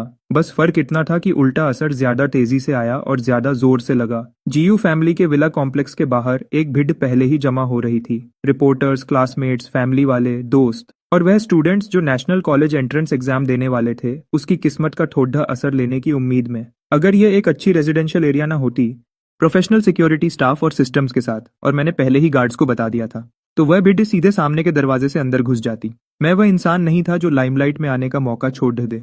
और छुपना मेरी आदत नहीं थी, वह तो बस बदतमीजी होती। तो मैंने आराम से टाइम लिया अच्छे से साफ होने और कपड़े पहनने में। साफ और स्मार्ट कपड़े पहने। फिर 7 या 8 सिक्योरिटी गार्ड्स को बुलाया और गेट की तरफ चल पड़ा। कोल बाहर आ रहा है। कुछ लड्डुडकियों ने जो मुझे पहचानती थी, हैरान होकर कहा, वाह, ये है वह टॉप स्कॉलर। वह कितना हैंडसम है। ललचाना बंद करो, जैसे उस जैसा अमीर लड्डुडका कभी तुम्हारी तरफ देखेगा। सच है, खबर है उसे पहले ही ड्रैगन क्रेस्ट की छोटी राजकुमारी ने अपना बना लिया है। उफ, अमीर होना कितना अच्छा होता है। मुझे पता ही नहीं था मैंने अभी कुछ और दिल तोड़ दिए थे बिना कोशिश किए। जैसे ही मैं गेट पर पहुंचा, रिपोर्टर्स का एक झुंड माइक्रोफोन्स और रिकॉर्डर्स के साथ आगे बढ़ा जैसे भूखे भेड़िए हों। अगर इलेक्ट्रिक सिक्योरिटी गेट ना होता तो वह मुझे पूरा निगल जाते। कोल, अब जब तुम टॉप स्कॉलर हो, कैसा लग रहा है? एग्जाम बहुत मुश्किल था। तुमने परफेक्ट स्कोर कैसे हासिल किया? हमने सुना है कि तुमने 2 साल हाई स्कूल की पढ़ाई विदेश में की। क्या इससे यह साबित होता है कि विदेशी पढ़ाई बेहतर है? मिस्टर कोल, मैं टीएनयू मीडिया से हूँ। हमारा बॉस आपको पर्सनली जानता है। क्या एक 1-on-1 इंटरव्यू मिल सकता है? मैंने अपना गला साफ किया और भिड्ड को शांत करने के लिए हाथ उठाया। सब लोग आराम से। कॉम्प्लेक्स के अंदर एक छोटा सा प्लाजा है। मैंने पहले ही बैठने का इंतजाम और रिफ्रेशमेंट्स रखवा दिए हैं। मुझसे जो चाहो पूछो, आराम से। भिड्ड थोड़ी नरम पड़िद गई। कितना अच्छा इंसान है। और वह यहाँ बिना बुलाए आए थे। फिर भी वह उनके बारे में सोच रहा था। क्या शानदार इंसान है। जाहिर है वह बस एक कम्युनिटी प्लाजा था जहाँ कम जगह थी और उसे सेट करने में थोड़ी मेहनत लगी थी। तो जगह कम है, टोटल 25। हर एक के 10,000, एक आउटलेट से ज्यादा 2 लोग। ये बोलकर मैंने एक पेमेंट क्यूआर कोड निकाला। बस इसे स्कैन करो और पे करो। बहुत आसान है। हर रिपोर्टर रुक गया। ये क्या तुम सच में ऐसा कर सकते हो? क्या ये लड्डका फैमिली का बेकार नहीं था? ये सबसे पैसे कैसे लूट रहा है? मिस्टर कोल, ये थोड़ा ज्यादा नहीं हो गया? मैं मुस्कुराया। नॉर्थ स्टार एकेडमी के टॉप स्कॉलर का पहला पब्लिक इंटरव्यू, और मैं सिर्फ 10,000 ले रहा हूँ। ये तो लगभग मुफ्त में देना हुआ। अगर लोगों को पता चला कि मैंने इतने कम पैसे लिए तो वह कहेंगे कि मैं सच में बेकार हूँ। तो जल्दी करो, सिर्फ 25 जगह हैं। जिसे दिलचस्पी नहीं है वह जा सकता है। एक रिपोर्टर जो लग रहा था कि वह कोई छोटा कंटेंट अकाउंट चलाता है, गुस्से से बोला, सच में एक अमीर लड्डका हम सबको ऐसे लूट रहा है? ये तो हद है। चलो चलते हैं। किसे उसकी जरूरत है? मैं बस कुछ बनाकर लिख दूंगा। मैंने उसकी बात को अनसुना कर दिया।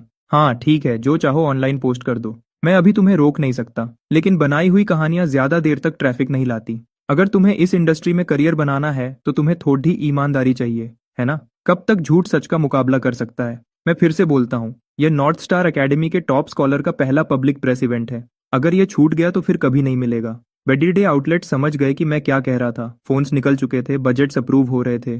कुछ रिपोर्टर्स ने तो खुद ही पैसे दिए और स्कैन करना शुरू कर दिया। एक तगड़ीड़ा आदमी आगे बढ़ा और पहले स्कैन किया। ये भिड्ड देखकर मेरे दिमाग में कुछ आया। मुझे पहले मार्केट रिसर्च करना चाहिए था। ये डील शायद सस्ती पीडीडीएच रही है। जैसे ही सबको पता चला कि 25 सीट सबके लिए काफी नहीं है, भिड्डी और पागल हो गई। नॉर्थ स्टार के सबसे मुश्किल एग्जाम के इतिहास का टॉप स्कॉलर तियानहाई का पहला, और ये उसका पहला पब्लिक प्रेस सेशन था। अगर ये छूट गया तो कोई भी पैसा इसे वापस नहीं ला सकता। मेरा दिल बैठ गया।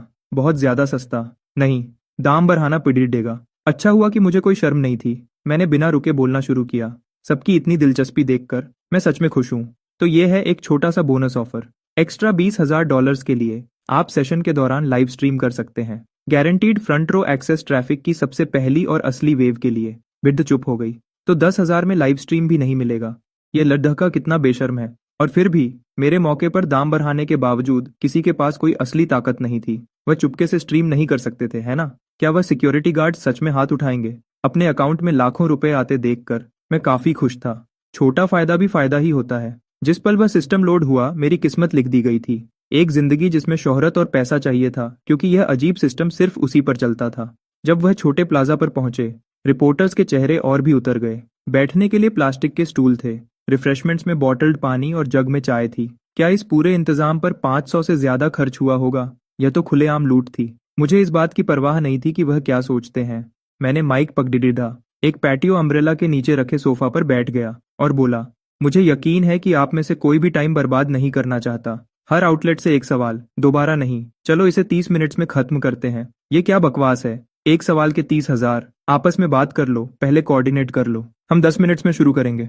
हर रिपोर्टर गुस्से में था। इस वक्त कोई भी अपनी जगह बर्बाद नहीं करने वाला था यह पूछकर कि कैसा लगा या कैसे तैयारी की। छोटे स्टूडेंट्स के लिए कोई सलाह या कॉलेज में क्या पढ़ना चाहते हो, वह सवाल अब बेकार थे। एक जगह के 30,000। अगर तुमने कुछ धमाकेदार नहीं पूछा तो तुम बस पैसे फेंक रहे होगे। जैसे ही टाइम खत्म हुआ, एक गुस्से में लाल चेहरे वाली फीमेल रिपोर्टर खड्डिधी हो गई। कोल, जो मैंने जाना है, तुम्हारे ग्रेड्स हमेशा एवरेज थे मिडिल स्कूल से लेकर हाई स्कूल तक, और अब तुम परफेक्ट स्कोर के साथ टॉप स्कॉलर हो। क्या तुमने ये रिजल्ट गलत तरीके से हासिल किया? मैं लगभग हंस पिडिडिडा। सीधे मुद्दे पर आ गए, है ना? नहीं, सबने पलक झपकाई।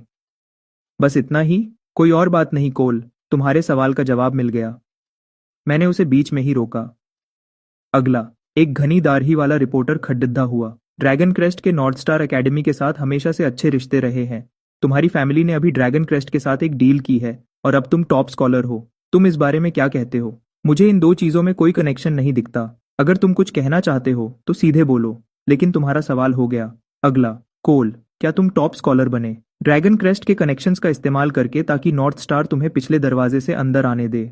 अगला रिपोर्टर पहले ही खड़ीडिदा हो चुका था। मुझे उन्हें मानना पड़ेगा, इस इंडस्ट्री का लेवल बहुत नीचे था, दिमाग की जरूरत ही नहीं थी। जहां तक मुझे पता है जीयू फैमिली में वंशजों की कोई कमी नहीं है, लेकिन उनमें से सिर्फ एक के पास नॉर्थ स्टार की अंडर ग्रेजुएट डिग्री है, वीरा यूए। तो वह मुझ जैसे बाहर वाले के लिए कोशिश क्यों करेंगे जब वह अपने ही किसी के लिए कर सकते हैं? और अगर किसी ने कोशिश की भी होती तो क्या नॉर्थ स्टार एकेडमी इतनी पागल होती कि वह टॉप स्कॉलर का टाइटल उसको दे देती जिसने पैसे देकर एडमिशन लिया हो? सही बात है, ये बात समझ नहीं आती। सबसे गुस्से वाले रिपोर्टर्स भी ठंडे पीडीडीआने लगे, लेकिन एक जिद्दी रिपोर्टर लगा रहा। तुम और वेरा, तुम दोनों साफ तौर पर करीब हो। अफवाहें हैं कि तुम यूए फैमिली में शादी करने वाले हो। ऐसी हालत में ये नामुमकिन नहीं है कि यूए फैमिली ने तुम्हें नॉर्थ स्टार में धकेल दिया हो ताकि वेरा को उसकी विरासत मिल सके। मैरियन, छोड़ दो यार, तियानहाई में जाकर पूछ लो। मुझे पीछा करने वाली लद्दकियां पूरी दुनिया के 2 चक्कर लगा सकती हैं। मैं ये सब छोड़कर किसी और की फैमिली में शादी क्यों करूंगा? और अगर वेरा और मैं सच में साथ होते भी तो वह जीयू फैमिली में शादी करती। समझे कितनी हिम्मत है? तो तुम कह रहे हो कि तुमने वह परफेक्ट स्कोर और टॉप स्कॉलर का टाइटल सिर्फ अपनी मेहनत से हासिल किया? बिल्कुल सही। एग्जाम के तुरंत बाद मैंने पहले ही टीएन हाई टीवी को इंटरव्यू दिया था। मैंने उन्हें सीधे बता दिया था कि मैंने परफेक्ट स्कोर किया है। भिड को अब भी यकीन नहीं हो रहा था। कोल, मुझे पक्की खबर मिली है कि तुम आईलाई ग्रुप के डॉक्टर जांग ताओ के बहुत करीब हो। सब जानते हैं कि डॉक्टर जांग ताओ की डोमेस्टिक इंटरनेट की दुनिया में क्या जगह है। वह एलीट हैकर्स की एक फौज को कंट्रोल करते हैं। क्या उन्होंने तुम्हारे लिए नॉर्थ स्टार का एग्जाम पेपर चुराया? मैंने एक लंबी सांस लेकर अपना सर हिलाया। मैं माफ करने वाला इंसान हूँ, मुझ पर कीचड़ डेशे उछालो। ठीक है, लेकिन डॉक्टर जांग ताओ को इसमें घसीटना, एली ग्रुप की लीगल टीम खाली नहीं बैठी रहती। और जो कोई भी यूए फैमिली का एंगल ला रहा है, छपने से पहले बहुत सोच लो। जब लॉसूट आएगा तो ये मत कहना कि मैंने वार्न नहीं किया था। कमरे में सब होश में आ गए। वह जो कुछ भी पूछ रहे थे वह सब बस अंदाजा और साजिश की बातें थी। मैंने उन्हें इतना भड़का दिया था कि उन्होंने सब कुछ जोर से बोल दिया। उनमें से कुछ अब भी लाइव स्ट्रीम कर रहे थे। यह मामला खराब हो सकता था। कोल, क्योंकि तुमने परफेक्ट स्कोर किया है, क्या तुम हमें वह सवाल समझा सकते हो जिसमें नेचुरल नंबर्स का जोड़ -1/12 के बराबर आता है? चलो आखिर एक सवाल जो कोई कॉन्स्पिरेसी थ्योरी नहीं है। तुम सबने ऑफिशियल सॉल्यूशन तो देखा ही होगा, है ना? अब मेरे समझाने से कुछ साबित नहीं होगा। रामानुजन सच में एक जीनियस था। सिर्फ वही इतनी अच्छी चीज सोच सकता था। आखिरी फिजिक्स का सवाल काइनेटिक थ्योरी ऑफ गैसेस पर था, जो यूनिवर्सिटी लेवल का टॉपिक है। तुमने उसका जवाब कैसे दिया? किसी ने ये तो नहीं कहा कि हाई स्कूल स्टूडेंट्स कॉलेज की किताबें नहीं पढ़ सकते। जब तुम इतने खास हो तो तुम हाई स्कूल के लिए वेस्टलैंड क्यों गए थे? क्या तुम्हारा ये परफॉर्मेंस वेस्टलैंड की पढ़ाई की वजह से है? तो क्या इस साल का टॉप स्कॉलर वेस्टलैंड का है, हुआ का नहीं? मैं कुछ बोल नहीं पाया। हुआ के प्रेस वाले हमेशा हैरान करते हैं। मैंने खुद को शांत रखा, अपना सर हिलाया और मुस्कुराया। मैंने परफेक्ट स्कोर किया क्योंकि मैं कोलगू हूँ। इसका इससे कोई लेना देना नहीं कि मैंने कहाँ पढ़ाई की। मैं टीएन हाई में भी इतना ही अच्छा स्कोर करता। बाहर जाना मेरी अपनी वजह थी। बताना चाहोगे? किसी ने तुरंत पूछा। मुझे कोई दिक्कत नहीं थी। मुझे एक लड़की से प्यार हो गया था। तुम सब जानते हो मैं लड़कियों में कितना पॉपुलर हूँ। मुझे डर था कि उसे भी मुझसे प्यार हो जाएगा और एक रिश्ता उसकी पढ़ाई खराब कर देगा, तो उसके लिए मैंने मुश्किल फैसला लिया और चला गया। मैं बस उसे ध्यान देने के लिए जगह देना चाहता था। यही एक तरीका था जिससे हम दोनों का एक अच्छा फ्यूचर होता। क्या तुम हमें बता सकते हो वह कौन है? क्या वह अगले हफ्ते नेशनल एग्जाम दे रही है या उसे भी नॉर्थ स्टार में एडमिशन मिल गया है? माफ करना, तुमने अपनी हद से ज्यादा पूछ लिया। अगला, और बस ऐसे ही प्रेस सेशन खत्म हो गया। मैं बिना किसी फिक्र के घर चला गया। रिपोर्टर्स को सिक्योरिटी ने कॉम्प्लेक्स से बाहर निकाल दिया, लेकिन इसका मतलब ये नहीं था कि उनका काम खत्म हो गया, बल्कि यह तो अभी शुरू हुआ था। मैंने लोगों की राय की ताकत को कम समझा था और मीडिया की ईमानदारी को ज्यादा मान लिया था। ट्रैफिक के लिए यह लोग कुछ भी लिखते और कुछ भी बोलते थे, भले ही उन पर केस हो या उनका अकाउंट बंद हो जाए। वह बस अकाउंट डिलीट कर देते, थोड़े दिन चुप रहते और नए नाम से वापस आ जाते। जैसे ही प्रेस सेशन की फुटेज ऑनलाइन फैली, एक एक करके नाम ट्रेंड करने लगे। मेरा backdoor deal, dragon crest group, Yue family, Vera Yue, Tianhai का top scholar, north star academy की ईमानदारी पर सवाल। जबकि मैंने उस सेशन में बार बार कहा था कि मैंने अपना परफेक्ट स्कोर अपनी मेहनत से हासिल किया है। लोग अब भी बिना वजह की कॉन्स्पिरेसी थ्योरीज को ज्यादा पसंद करते हैं। नॉर्थ स्टार के अपने स्टूडेंट फोरम पर भी आवाजें उठ रही थी। स्टूडेंट स्कूल पर ही सवाल उठा रहे थे और उस पर बिकने का इल्जाम लगा रहे थे। उनका तर्क काफी सीधा था। कोई भी हाई स्कूल स्टूडेंट इतने कम समय में वह एग्जाम इतने अच्छे से पास नहीं कर सकता। अगर ये चीटिंग नहीं थी तो क्या थी? कुछ कट्टर लोग तो एडमिशन्स ऑफिस के बाहर साइलेंट प्रोटेस्ट की बात कर रहे थे, इस साल के एग्जाम की पूरी जांच की मांग करते हुए। लेकिन स्कूल की अपनी एक परेशानी थी जिसे वह शब्दों में बयान नहीं कर पा रहा था। सोचो तो, एक टॉप स्कॉलर, एक परफेक्ट स्कोर वाला पेपर, तो वह हर डिटेल को अच्छे से देखते ही है। अगर कोई भी गड़बड़ होती तो वह इसे कभी पब्लिक नहीं करते। लेकिन नॉर्थ स्टार का ऑफिशियल बयान शोर में तुरंत दब गया। कुछ किया नहीं जा सकता था। परफेक्ट स्कोर पर यकीन करना बहुत मुश्किल था। जब कोई चीज सब उम्मीदों के खिलाफ होती है, लोग हमेशा किसी को दोष देने के लिए कुछ ढूंढते हैं। वीरा को ऑनलाइन सारी अफवाहों का पता चल गया था। लीगल डिपार्टमेंट ने तो यह भी पूछने आए थे कि क्या वह चाहती है कि वह कोई एक्शन ले। वीरा का जवाब था, जो हो रहा है होने दो। अभी के माहौल में मना करने से कोई खास फर्क नहीं पड़ता। वैसे भी नॉर्थ स्टार ने पहले ही बयान दे दिया था। ड्रैगन क्रेस्ट को कुछ और कहने की जरूरत नहीं थी। छोटे भाई, अभी पूरी दुनिया तुम पर सवाल उठा रही है। तुम क्या करोगे? वेरा को यकीन था कि मैं छिपूंगा नहीं, और सच कहूं तो इस हालत के यहाँ तक पहुंचने में उसके खुद के प्रेस को दिए गए 2 बार के बड़े बड़े बयानों का भी हाथ था। स्टेला पिछले 2 दिन से मुझे ढूंढने नहीं आई थी। कॉम्प्लेक्स में पापरात्सी भरे हुए थे और उसने प्रेस सेशन देखा था। वह उस लड़की को जानती थी जिसका मैंने जिक्र किया था, जिसके लिए मैं वेस्टलैंड गया था। वह लगभग पक्का वही थी। वह अभी तक उस रोल में आने के लिए तैयार नहीं थी, इसलिए वह यह रिस्क नहीं ले सकती थी कि प्रेस को उनके बीच के रिश्ते का जरा सा भी पता चले। फिर भी मेरी छोटी सी स्पीच ने उसे आधा घबराया हुआ और आधा गुस्से में छोड़ दिया था। मैं ही वह था जिसने झूठी सगाई का बहाना बनाया था उसके पैसे लेने के लिए और फिर गायब हो गया था। और अब मैंने उसे एक प्यार में पड़े लड़के की नेक कुर्बानी बना दिया था। मेरी हिम्मत तो देखो। किसी भी गलत इरादे वाले से पकड़े जाने के डर से स्टेला ने आइरिस के घर में शरण ली थी। ऑनलाइन इल्जामों की बारिश देखकर स्टेला गुस्से में भी थी और परेशान भी। जरूर वह मुझ पर यकीन करना चाहती थी, लेकिन उसने खुद वही पेपर दिया था। उसने 276 स्कोर किया था, जो उसे पूरे देश में 5वें नंबर पर ले आया था, और मैंने 350 स्कोर किया था। यह सच में किसी फैंटेसी नॉवल की कहानी जैसा लग रहा था। आइरिस, मैं क्या करूं? सब कह रहे हैं कोल ने चीटिंग की है। स्टेला के पास अपनी बेस्ट फ्रेंड के अलावा और कोई नहीं था। आइरिस भी पिछले कुछ दिन से शांत नहीं थी, लेकिन वह चीजों को ज्यादा साफ देख रही थी। जब नॉर्थ स्टार का ऑफिशियल बयान आया, वह समझ गई, चाहे कितना भी शोर हो, नतीजा बदलने वाला नहीं था। मैं टॉप स्कॉलर था। मुझे सच में नॉर्थ स्टार एकेडमी में एडमिशन मिल गया था, जिसका मतलब था उसे मुझसे कन्फेस करना पड़ेगा। क्या तुम उस पर यकीन करती हो? आइरिस ने पूछा। स्टेला हिचकिचाई। मुझे नहीं पता। आइरिस ने अलग तरीके से पूछा। स्टेला, मुझे बताओ, क्या तुम सच में कोल को पसंद करती हो? स्टेला का चेहरा तुरंत लाल हो गया। तुम ऐसे क्यों पूछ रही हो? मैंने तो खुद अभी तक यह नहीं सोचा। आइरिस को अपना जवाब मिल गया था। बचपन के प्यार, वह जो नुकसान कर सकते थे, वह कुछ और ही था। स्टेला जैसी सीधी लड़की कभी भी ज्यादा देर तक रोक नहीं पाती। अगर तुम उसे पसंद करती हो तो उस पर यकीन करो, बिना किसी शर्त के। वैसे भी तुमने नॉर्थ स्टार का बयान देखा। उन्होंने कहा कि एग्जाम में कोई गड़बड़ नहीं थी। स्टेला ने ध्यान से मेरे और मेरी पढ़ाई के बारे में सोचा। उसे याद आया, मैं बचपन में बहुत तेज था। मैं ही वह था जिसने उसे 1 से 4 तक नंबर्स लिखना सिखाया था। लेकिन बीच में कहीं मेरा स्कूल से पूरा इंटरेस्ट खत्म हो गया था। हर दिन मैं किसी न किसी चीज में बिजी रहता था। हमेशा विक्टर से पैसे निकालने के तरीके सोचता रहता था। धीरे धीरे खुद को एक बेकार इंसान की पहचान दिला दी थी। लेकिन बचपन में इतना तेज था, अगर मैं फिर से सीरियस हो जाता तो फिर से जीनियस बनना तो नॉर्मल बात थी। स्टेला ने चुपचाप वह वजह ढूंढ ली जिसकी उसे जरूरत थी। अब मैं समझ गई आइरिस। शुक्रिया। मैं कोल पर यकीन करती हूँ। उसे हमेशा गलत समझा गया है। वह बिल्कुल भी वैसा बेकार नहीं है जैसा सब उसे समझते हैं। आइरिस को साफ दिख रहा था, स्टेला पूरी तरह से उसके प्यार में पड़ चुकी थी। अपनी बेस्ट फ्रेंड के लिए सच्ची जिम्मेदारी महसूस करते हुए आइरिस ने गंभीरता से कहा, स्टेला, इस पर अच्छे से सोचो। तुम जानती हो कोल कैसा है। अगर तुम सच में उसके साथ रही तो तुम्हें पूरी जिंदगी सिर्फ परेशानियां ही मिलेंगी। आइरिस, तुम क्या कह रही हो? साथ में? उसने तो अभी तक मुझसे कन्फेस भी नहीं किया। स्टेला का चेहरा फिर से लाल हो गया। सच है, मैंने कभी नहीं कहा कि मैं स्टेला को पसंद करता हूँ। प्यार करने की तो बात ही छोड़ दो। इसके बजाय मैंने उसे एक झूठी सगाई बेची और पैसे अपनी जेब में रख लिए।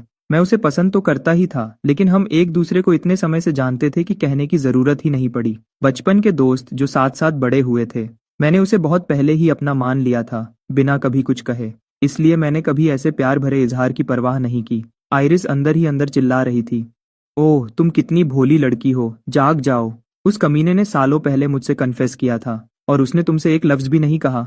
तो फिर वह तुम्हारा हाथ ऐसे क्यों पकड़ता है जैसे यह दुनिया की सबसे नॉर्मल बात हो, और तुम उसे करने देती हो। वह बिल्कुल बेकार है। स्टेला, स्काईरिच मैनर में उस दिन तुम्हें याद है उसने मुझसे क्या शर्त लगाई थी? खुद यह बात उठाने से आइरिस को सच में अजीब लग रहा था। स्टेला ने सर हिलाया। हाँ, तुम्हें पोस्ट करना है कि तुम उसे पसंद करती हो। स्टेला के चेहरे पर कोई बदलाव नहीं आया था। आइरिस हैरान थी। सच में? बस इतना ही? तुम ठीक हो उसके ऐसा करने से? वह सच में नॉर्थ स्टार एकेडमी में आ गया, आइरिस ने कहा। मुझे पता है, स्टेला ने कहा। स्टेला ने हाथ बढ़ाया और आइरिस का हाथ पकड़ लिया। कोल ने मुझे सब कुछ समझाया। उसने यह हमारे लिए किया। और फिर स्टेला ने मेरी पूरी कहानी आइरिस को एक एक लफ्ज बता दी। हे भगवान, इस लड़की को मनाना कितना आसान था। हे ऊपर वाले, क्या कोई उस कमीने कोल पर बिजली गिरा सकता है? आइरिस, शांत हो जाओ, मुझे सच में कोई दिक्कत नहीं है। कोल को अपनी ढाल बनाकर तुम बिना किसी फिक्र के अपनी पढ़ाई पर ध्यान दे सकती हो। तुमने खुद मुझे बताया था कि तुमने सालों से म्यूजिक में कितना कुछ लगाया है, कि अब इंस्पिरेशन खत्म हो गई है। अब जब तुम यूनिवर्सिटी जा रही हो तो यह कुछ अलग करने और नया शुरू करने का सबसे अच्छा मौका है। अब स्टेला आइरिस को तसल्ली दे रही थी। कोल को डील करने दो जो भी तुम्हें परेशान करने आए। और मैं पिछले 2 दिन से इस बारे में सोच रही हूँ। अगर तुम कोल को कन्फेस कर दोगी तो जो लड़के मेरे पीछे पड़े हैं वह भी हिम्मत नहीं करेंगे। शुक्रिया, स्टेला। 3 तरफा जीत? ज्यादा तो यह था कि मैं सब कुछ जीत रहा था और बाकी सब खुद को कह रहे थे कि सब ठीक है। जीयू रेजिडेंस में वापस विक्टर और लिली अपने बेटे को लेकर बहुत परेशान थे। विक्टर खास तौर पर गुस्से में था। कंपनी में प्रेस के आने वाले दिन वह शुरू में गर्व से फूला नहीं समा रहा था, लेकिन उसके बाद जो तेज इल्जाम लगे उनसे बचना मुश्किल था। इस पूरे झमेले ने विक्टर का मूड खराब कर दिया था और उसे सबको छुट्टी देने का अफसोस होने लगा था। अब वह बस तुरंत ग्राफीन बैटरी लॉन्च करना चाहता था और पूरी दुनिया को बताना चाहता था, ये मेरे बेटे की बनाई हुई चीज है, वो कोई बेकार नहीं है। वो एक जनरेशन में एक बार आने वाला जीनियस है जो जब चलता है तो बिजली की तरह गिरता है। माँ पापा, मैं ठीक हूँ, दुनिया ऐसे ही चलती है। कभी कभी उन लोगों को खुद को साबित करना पड़ता है जिनसे कोई फर्क नहीं पड़ता। मैंने उन्हें हमेशा की तरह शांति से तसल्ली दी। कोल, वह अफवाह फैलाने वाले लोग बहुत बुरे हैं। क्या मैं तुम्हारे दादा को बुलाकर उन बुरे लोगों से निपटने को कहूँ? लिली हिचकिचाई, फिर बोली। स्टारलाइट का लगभग दिवालिया होना लिली को इतना परेशान नहीं कर पाया था, लेकिन अब उसका प्यारा बेटा जो अभी 18 साल का भी नहीं हुआ था, इल्जामों और बदनामी की लहर में डूब रहा था। यह वह बर्दाश्त नहीं कर सकती थी। मैं चौंक गया। माँ, कुछ गलत मत करो। दादा अब बूढ़े हो रहे हैं, उन्हें इतनी छोटी सी बात में मत घसीटो। वैसे भी आपके बेटे को पूरी जिंदगी गलत समझा गया है। मैं यह संभाल सकता हूँ। ये अलग है।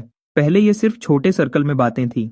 लिली ने जवाब दिया। उसका चेहरा थोड़ा परेशान था। और तुमने पहले पैसे काफी खुले हाथ से खर्च किए थे। इस बार पूरा इंटरनेट पीछे पड़ा है, अनजान लोग भी जो चाहे बोल रहे हैं। मैं यह बर्दाश्त नहीं कर सकती। ठीक है माँ, मुझ पर यकीन करो, मैं यह संभाल सकता हूँ। इन लोगों का ध्यान गोल्डफिश जैसा होता है। जब मैं नॉर्थ स्टार में अपना नाम बना लूंगा तो वह माफी मांगने के लिए लाइन लगा देंगे। बेटा, क्या तुम सच में ठीक हो? मैंने तुम्हें पिछले कुछ दिन से ऑनलाइन लगातार देखा है।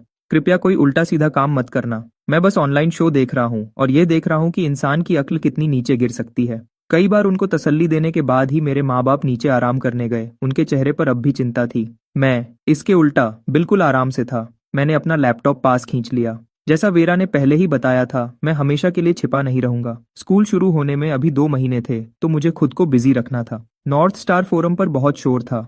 कुछ ऐसे यंग जीनियस जो खुद को बहुत बड़ा समझते थे, वह मुझे बार बार शक की नजर से देख रहे थे। ये मान ही नहीं रहे थे कि कोई वह काम कर सकता है जो वह नहीं कर सकते। अब उनको अपनी बात का जवाब देना पड़ेगा। आज मैंने नॉर्थ स्टार एकेडमी के दाखिले के पोर्टल पर अपना स्टूडेंट आईडी नंबर ढूंढ लिया था। मैं अब फोरम पर एक ऑफिशियल स्कूल अकाउंट बना सकता था। मैंने सीधा उनको चैलेंज करने का फैसला किया। स्कूल के हर फैकल्टी को, जो भी मुझ पर शक करता है वह लाइव जुड़ सकता है और जो भी सवाल पूछना चाहे पूछ सकता है। मैं चाहता था कि नॉर्थ स्टार के हर स्टूडेंट को पता चले कि मैं आ गया हूं और वह सब मेरे सामने झुकेंगे। यही सच में सबसे ऊपर खड़े होने का मतलब था। जिस पल मैंने रजिस्टर करना खत्म किया, मेरे दिमाग में एक जानी पहचानी आवाज आई। डिंग, एक जीनियस के घमंड को चैलेंज नहीं करना चाहिए, शक करने वालों को चुप कराना होगा। मेन क्वेस्ट, एक पब्लिक और पूरी तरह से साफ लाइव स्ट्रीम करो, सभी चैलेंज करने वालों को हराओ। क्वेस्ट का इनाम 5000 प्रेस्टीज पॉइंट्स, एक चार्म पॉइंट, एक नैनो पैनोरामिक रिकॉर्डर। एक मेन क्वेस्ट, ये सिस्टम मुझे सच में जानता था। लेकिन रुको, क्या सिस्टम ने हमेशा नहीं कहा था कि मुझे सब कुछ खुद बनाना होगा?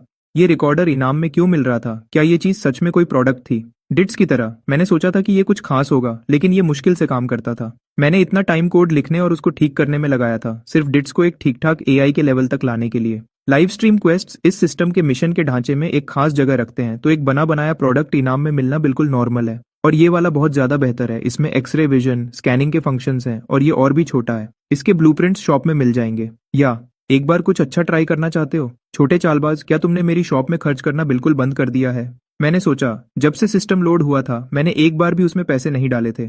असल में ये अच्छा तरीका है, अगर मैं कभी खर्च ही ना करूं तो क्या हर क्वेस्ट के साथ एक फ्री इनाम नहीं मिलेगा? होस्ट, इस सिस्टम का फायदा उठाने के बारे में मत सोचो।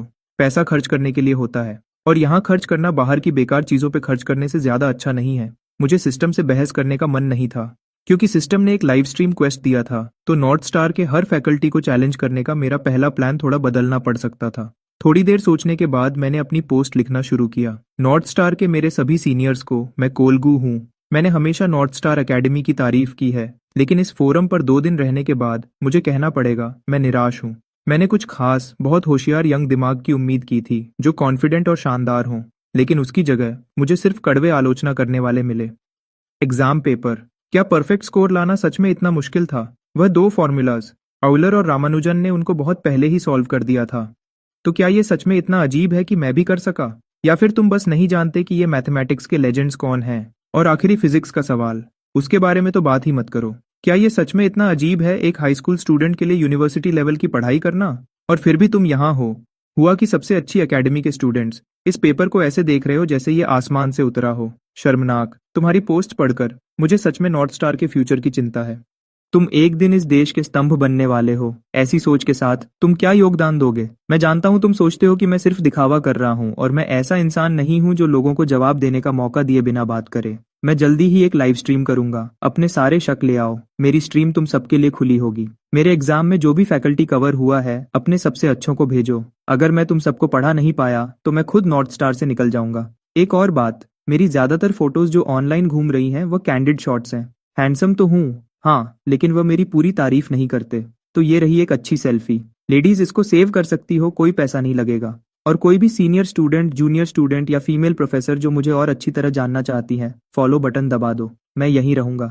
नॉर्मल दिखने वाले या कम अक्ल वाले अप्लाई ना करें। मुझे एक बार फिर कहने दो, मैं कोलगू हूँ। मैं सूरज और चांद को अपने हाथों में रखता हूँ और सितारों तक पहुंचता हूँ।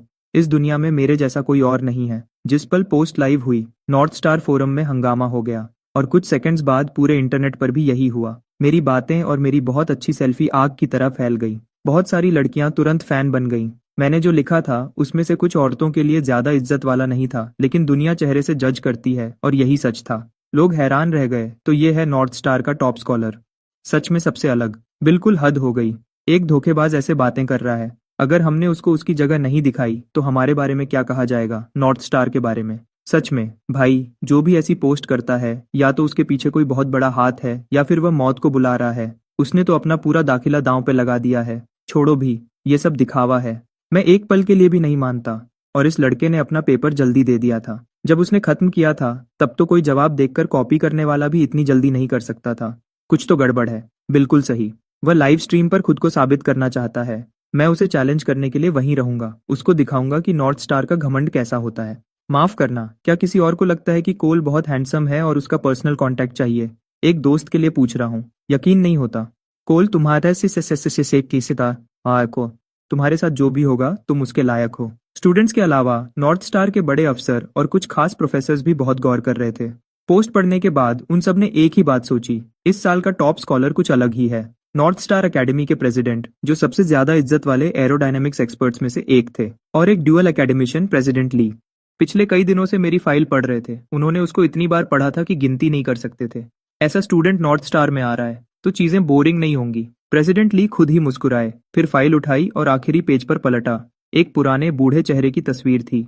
बूढ़ा वह, कौन जानता था कि तुम इतने इंटरेस्टिंग पोते को छिपा रहे थे। जब मैं उसको वैसा बना दूंगा जैसा वह बन सकता है तो मुझे हैरानी होगी कि क्या तुम्हारी फैमिली को उसको मुझसे दूर रखने का अफसोस होगा। वीरा ने सालों पहले नॉर्थ स्टार से ग्रेजुएशन कर ली थी और छोड़ दिया था, लेकिन वह अब भी कभी कभी फोरम चेक करती थी। तो उसने पोस्ट देखी जिस पर वह अपलोड हुई। भले ही उसने उम्मीद की थी कि मैं छिपूंगा नहीं, मेरा जवाब फिर भी इतना हैरान करने वाला था कि वह हैरान रह गई। जवानी का घमंड, दुनिया को ऐसे देखना जैसे वह उसकी हो, शायद यही जवानी का मतलब था। पोस्ट होने के बाद मैंने प्लानिंग पे ध्यान दिया कि स्ट्रीम कहाँ होस्ट करनी है, कौन सा प्लेटफॉर्म यूज करना है और कैसे ये पक्का करना है कि पूरा काम बिल्कुल खुला और धोखा प्रूफ हो। ये ऐसे सवाल थे जिनके सही जवाब चाहिए थे, वरना वह लोग मेरी जीत को कभी सच में नहीं मानते। और लाइव स्ट्रीमिंग अभी बहुत चल रही थी। एक टॉप स्कॉलर का लाइव आना बहुत पैसा कमा सकता था। मैं लगभग 18 साल का था और मैंने अभी तक अपना पहला फाइनेंशियल गोल भी पूरा नहीं किया था। यह सच में शर्मनाक था। मेरे उनसे बात करने से पहले ही कई बड़े प्लेटफॉर्म्स खुद ही मेरे पास आए। उन सब ने स्ट्रीम को सपोर्ट करने की पेशकश की, बिल्कुल फ्री में। मैं जोर से हंसने ही वाला था। क्या उनको लगा मैं कल का पैदा हुआ हूँ? मुझे इन ऑनलाइन कंपनीज के लिए सब्र नहीं था। बेहतर था कि मैं किसी ऐसे के साथ काम करूं जिसे मैं पहले से जानता था। टीएन हाई टीवी के ब्रॉडकास्टिंग डिपार्टमेंट का हेड, उस रिपोर्टर के साथ जिसने एग्जाम के बाद मेरा इंटरव्यू लिया था। हम तीनों एक मीटिंग रूम में बैठ गए। मिस्टर कोल, ये थोड़ा ज्यादा नहीं है, आपको नहीं लगता? हम सारा काम कर रहे हैं और आप 60% लेना चाहते हो? ये बहुत ज्यादा है। मैं मुस्कुराया। मैं तो 70 मांगने वाला था। ये एक्स्ट्रा 10% तुम्हारा इनाम है कि तुमने हाल ही में ऑनलाइन बेकार चीजें पोस्ट नहीं की हैं और अपनी ईमानदारी बरकरार रखी है। माना कि तुम्हारे जैसे स्टेशन के कुछ रूल्स होते हैं। जब नॉर्थ स्टार ने अपना बयान दिया तो तुम भी ज्यादा कुछ नहीं कर सकते थे। मैनेजर बाय, 40% बहुत है। तुम्हारे स्टेशन के लिए यह आसमान से गिरने वाला पैसा है। हो सकता है, लेकिन तुम्हें ज्यादा हिस्सा लेते देखना मुझे ठीक नहीं लगता। 50-50, मैनेजर बाई ने कहा। मैंने कॉन्ट्रैक्ट उठाया और उसे रख दिया। मैं किसी और को ढूंढ लूंगा जो 30 लेगा। अलविदा। मिस्टर कोल, रुको, मैं साइन करूंगा। मैं मुस्कुराया और कॉन्ट्रैक्ट वापस टेबल पर फेंक दिया। मैं कल अपने लॉयर को यहाँ बुलाऊंगा ताकि डिटेल्स फाइनल कर सकें। टाइम कम है तो देर रात तक काम करना पड़ सकता है। वह 40% कितने का होगा यह पूरी तरह तुम पर है। और ये कहकर मैं चला गया। टीएनएचआई टीवी के साथ डील सीधी थी। टीएनएचआई टीवी के पास स्ट्रीम होस्ट करने के खास अधिकार होंगे। स्ट्रीम लाइव होने से पहले वह स्पॉन्सर साइन कर सकते थे, स्ट्रीम रूम में लिंक्स लगा सकते थे और दूसरे प्लेटफॉर्म्स को ब्रॉडकास्ट राइट्स भी दे सकते थे। स्ट्रीम कैसे चलेगी यह पूरी तरह टीएन हाई टीवी का फैसला होगा। एक शर्त थी कि देखना फ्री होगा और फुटेज पूरी तरह से खुली और साफ होगी।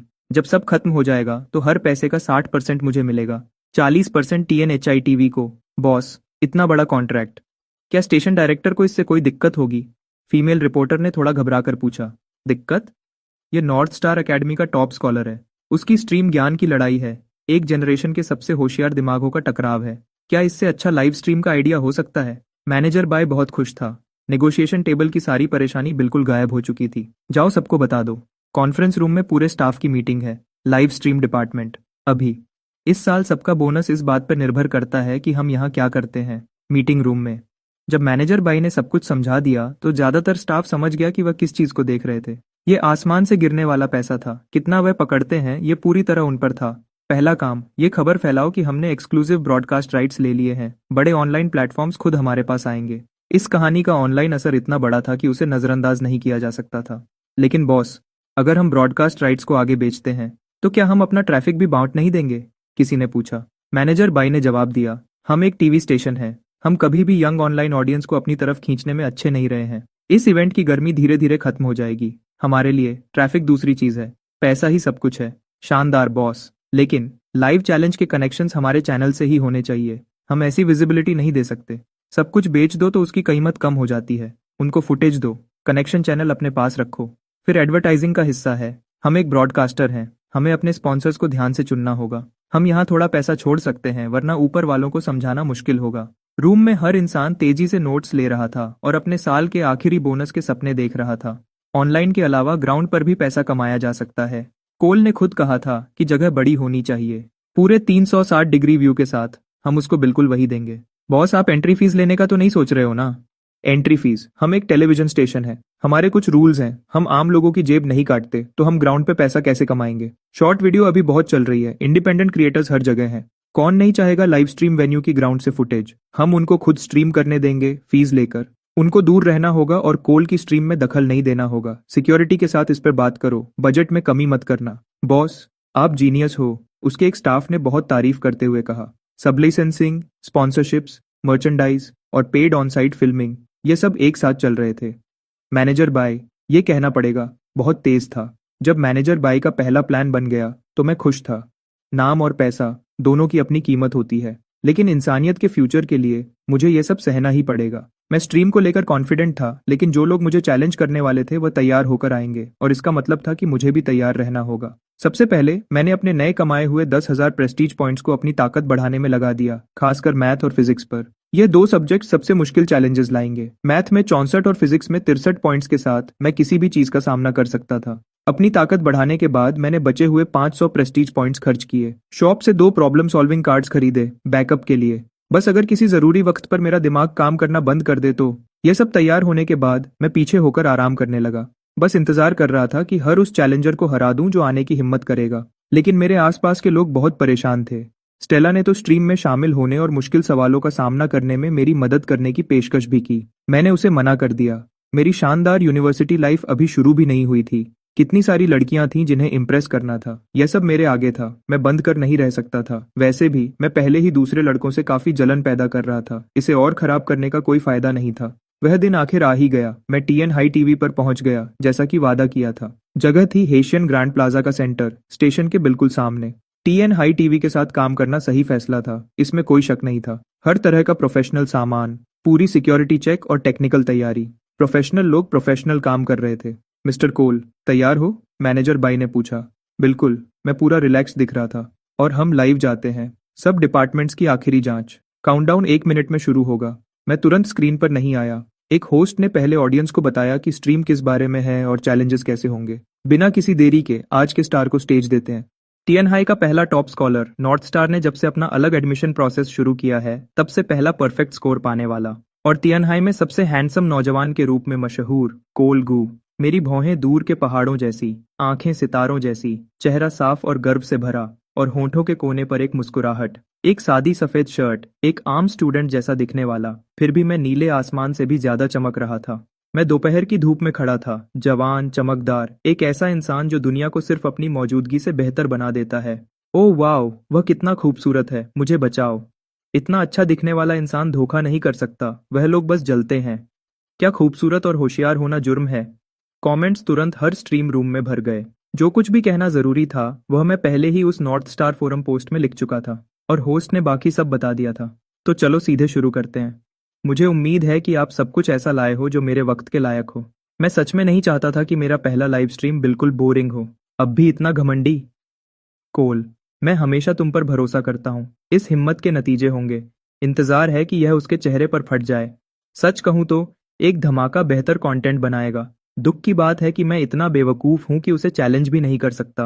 अभी मेरे पास कमेंट्स के लिए वक्त नहीं था। नियमों का पालन करते हुए मेरा पूरे शरीर का स्कैन हो रहा था, यह कंफर्म करने के लिए कि मेरे पास कोई छुपा हुआ कम्युनिकेशन या स्मार्ट डिवाइस नहीं है। बिना किसी रुकावट के चेक पास करने के बाद मुझे आखिरकार डिट्स की ताकत का एहसास हुआ, क्योंकि उन स्कैनर्स में से कोई भी ये नहीं बता पाया कि मेरी उंगली में जो सादी सी अंगूठी थी उसमें एक सुपर एआई था। हालांकि डीआईटीएस की अभी की ताकत के साथ ये असली स्ट्रीम के दौरान ज्यादा मदद नहीं कर पाता। मैं बस इसे पहनने का आदी हो गया था। यदि ये एक सिस्टम क्रीचर था, इसे हमेशा पहने रहना चीजों को आसान बनाता था। ठीक है, हम स्ट्रीम से एक कमेंट चुनकर उसका जवाब देंगे। जो चाहो कहो, भेज दो। बस याद रहे, मैं सिर्फ टीएनएच टीवी के मेन स्ट्रीम रूम के कमेंट्स देख सकता हूँ। चैलेंजर फेस ऑफ्स तो मेन इवेंट थे, लेकिन घर से देखने वाले आम व्यूअर्स को भी थोड़ा अटेंशन मिलना चाहिए था। इसलिए यह कमेंट रिस्पॉन्स का हिस्सा, एक जिसे ज्ञान की लड़ाई कहा जा रहा है, फिर भी इसे सर्कस की तरह बढ़ा चढ़ाकर पेश किया गया है। स्पॉन्सर्स, सब लाइसेंसिंग, सब कुछ। क्या मिस्टर कोल को सच में इतना पैसा पसंद है? क्या ये थोड़ा बेइज्जती वाला नहीं है? पता नहीं टीएन हाई टीवी ने ड्रॉ में गड़बड़ की थी या मेरी किस्मत ही खराब थी। इतने सारे तारीफ वाले कमेंट्स में से यही वाला चुना गया। मैंने अपना गला साफ किया। हाँ, मुझे पैसा चाहिए। सच कहूं तो मैं चाहता हूं कि दुनिया का हर डॉलर सीधा मेरे पास आए। मिस्टर कोल बहुत ईमानदार हैं, लेकिन कुछ सालों बाद आप समझोगे, हर पैसा जो मैं कमाऊंगा वह आखिरकार इस दुनिया में वापस आएगा और आप सब तक पहुंचेगा। मैं पैसा कमाता हूं इंसानियत के फायदे के लिए, अपने फ्यूचर के दरवाजे खोलने के लिए। मिस्टर कोल शायद इतने भी ईमानदार नहीं है। आगे का रास्ता रिसर्च की तरफ जाता है, ये तो पक्का है। क्या आपको पता है रिसर्च कितनी महंगी होती है? क्या आपको पता है एक चिप बनाने में कितना खर्चा आता है? एक नई दवा मार्केट में लाने में, एक नया मटेरियल बनाने में, दुनिया के सबसे बेहतरीन दिमागों को अपने पास रखने के लिए। हम हर बार सरकार से भीख नहीं मांग सकते जब हमें कुछ काम करवाना हो। मुझे कभी दूसरों पर डिपेंड करने की आदत नहीं रही। मेरे पापा ने मुझे बचपन से सिखाया था, अपना पैसा खर्च करो या ज्यादा से ज्यादा अपने पापा का। यही एक तरीका है सच में आजाद महसूस करने का। तो मुझे बताओ, हम जैसे लोगों में क्या गलत है? साइंटिस्ट्स जो इंसानियत के फ्यूचर के लिए लड़ते हैं, पैसा कमाते हैं, किसने डिसाइड किया कि हमें इजाजत नहीं है? मिस्टर कोल को बातें करना जरूर आता है। हालांकि जो वह कहते हैं उसमें काफी सच्चाई है, लेकिन आप अभी तक रिसर्चर नहीं हो, साइंटिस्ट तो दूर की बात है। ठीक है, हम और कमेंट्स बाद में लेंगे। अभी के लिए आज के पहले चैलेंजर का स्वागत करते हैं। हेलो कोल, मैं डोंगरी यूनिवर्सिटी से मैथमेटिक्स का डॉक्टरल कैंडिडेट हूँ। एक प्रॉब्लम है जो मैं आपसे डिस्कस करना चाहता हूँ। एक डॉक्टरल कैंडिडेट। मेरा चेहरा थोड़ा तेज हो गया। यह एक शुरुआती चाल थी जो मुझे पीछे धकेलने के लिए बनाई गई थी। आज आने वाला हर चैलेंजर टॉप लेवल का होगा, सब 26 साल से कम उम्र के जवान टैलेंट। उन सब ने पहले नॉर्थ स्टार फोरम के बेयर मेंबर्स द्वारा बनाया गया एक क्वालिफाइंग एग्जाम दिया था, और सिर्फ वही लोग जिन्हें पास किया गया था उन्हें आज कनेक्ट होने की इजाजत मिली थी। यह नॉर्थ स्टार की इज्जत बचाने के लिए था। मैं आखिरकार अभी भी टॉप स्कॉलर था। कोई भी ऐसे ही आकर मुझ पर सवाल नहीं फेंक सकता था। क्वालिफाइंग राउंड पास करने के बाद भी नॉर्थ स्टार फोरम की टीम ने आखिरी जांच की थी। ज्ञान की लड़ाई का वादा किया गया था और ज्ञान की लड़ाई ही होनी थी। आगे बढ़ो, मैथ के बारे में मैं थोड़ा बहुत जानता हूँ। ये साबित करो कि 5 से बड़ा कोई भी इंटीजर 3 प्राइम नंबर्स के जोड़ के रूप में दिखाया जा सकता है। मैं जम गया। ये बंदा यहाँ परेशानी पैदा करने आया था। ये कुछ बोल क्यों नहीं रहा? ये ज्यादा मुश्किल नहीं लगता है ना? क्या वह सच में फंस गया है? हाँ। उसकी सारी घमंड धरी रह गई। वह बिल्कुल चुप हो गया है। मैं बस कुछ सेकंड्स के लिए रुका ही था कि कीबोर्ड वॉरियर्स पहले ही टूट पड़े थे। पब्लिक एजुकेशन की हालत अभी भी बहुत पीछे थी। इतने सारे लोग गोल्डबर्ग्स कंजेक्चर को नहीं पहचान रहे थे, और यह डॉक्टरल कैंडिडेट जानबूझकर चालाकी कर रहा था। अगर उसने इसे ऐसे कहा होता कि 2 से बड़ा हर इवन नंबर 2 प्राइम्स के जोड़ के रूप में दिखाया जा सकता है, तो सब इसे तुरंत पहचान जाते। गोल्डबर्ग्स कंजेक्चर, जिसे हम साबित कर रहे हैं, किसी भी यूनिवर्सिटी को तुरंत 3 लेवल ऊपर उठा देगा। यह एक मशहूर अनसुलझा मसला है। क्या यह बंदा सच में यहाँ सिर्फ परेशानी पैदा करने आया है? ऑडियंस को आखिरकार समझ आने लगा था। मैंने साफ साफ कहा, मैं इसे अभी सॉल्व नहीं कर सकता, लेकिन चिंता मत करो, 3 साल के अंदर मेरे पास इसका प्रूफ होगा। मैंने यह सबसे आम लहजे में कहा, और यह शायद मेरी जिंदगी की सबसे हिम्मत वाली बात थी। 3 साल में गोल्डबर्ग्स कंजेक्चर को साबित करना, अगर मैं सच में यह कर पाया तो मैं मैथमेटिक्स के इतिहास में टॉप 10 में आ जाऊंगा, और मेरी उम्र मुश्किल से 20 साल से ज्यादा होगी। ये किस तरह का मॉन्स्टर है? बिल्कुल पागल। मैं तुमसे किसी भी चीज पर शर्त लगाता हूँ, अगर तुमने सच में यह कर दिखाया तो मैं सर के बल खड़ा होकर मिट्टी खाऊंगा। आम जवान घमंड हुआ कि अनगिनत होशियार दिमागों ने गोल्डबर्ग्स कंजेक्चर को पूरा साबित करने में अपनी पूरी जिंदगी लगा दी। जिस तरह से वह इसे नजरअंदाज करता है वह सच में अपमानजनक है। शायद वह सच में कर सकता है। इतना हैंडसम इंसान झूठ नहीं बोल सकता। मॉड्स, क्या आप वहां हो? क्या हम इन बेवकूफों को बैन कर सकते हैं? वाइब खराब कर रहे हैं। ठीक है सब लोग, ये बंदा मिसोजिनिस्टिक है। मैंने इसका यूजर नेम सेव कर लिया है। मास रिपोर्ट करो चलो। ये हाई ट्रैफिक स्ट्रीम का तरीका था। होस्ट को मुश्किल से कुछ करना पड़ता था, बस 2 शब्द फेंको और कमेंट्स अपने आप चलने लगते थे। कोल, वह तो बस शुरुआत के लिए एक छोटा सा मजाक था। मैं असल में हाल ही में नंबर थ्योरी फंक्शंस पर रिसर्च कर रहा हूँ, और जब मैंने यूलर की मशहूर आइडेंटिटी का तुम्हारा प्रूफ पढ़ा तो मैंने देखा कि तुम्हारा तरीका काफी नया था। मुझे पर्सनली तुम पर बिल्कुल भी शक नहीं है। मैं यहाँ ज्यादा एक साथ पढ़ने वाले स्टूडेंट के साथ आइडियाज शेयर करने आया हूँ। आखिरकार मैथमेटिक्स जवान लोगों का खेल है। मैं मुस्कुराया। तुम्हें यह पहले बताना चाहिए था। मैंने सोचा तुम यहाँ लड़ाई शुरू करने आए हो। धन्यवाद सीनियर। आप क्या एक्सप्लोर करना चाहते हो? मेरे प्रूफ में थोड़ा अलग तरीका इस्तेमाल किया गया था, लेकिन सच कहूँ तो यूलर का असली प्रूफ पहले ही बहुत अच्छा और साफ है। मैं कहूंगा कि दोनों लगभग बराबर हैं। आपने टैंजेंट और कोटेंजेंट फंक्शंस की इन्फिनिट सीरीज शुरू की, फिर कोटेंजेंट सीरीज का इस्तेमाल करके प्रूफ पूरा किया। मैं सच में क्यूरियस हूं कि ये आपको कैसे सूझा।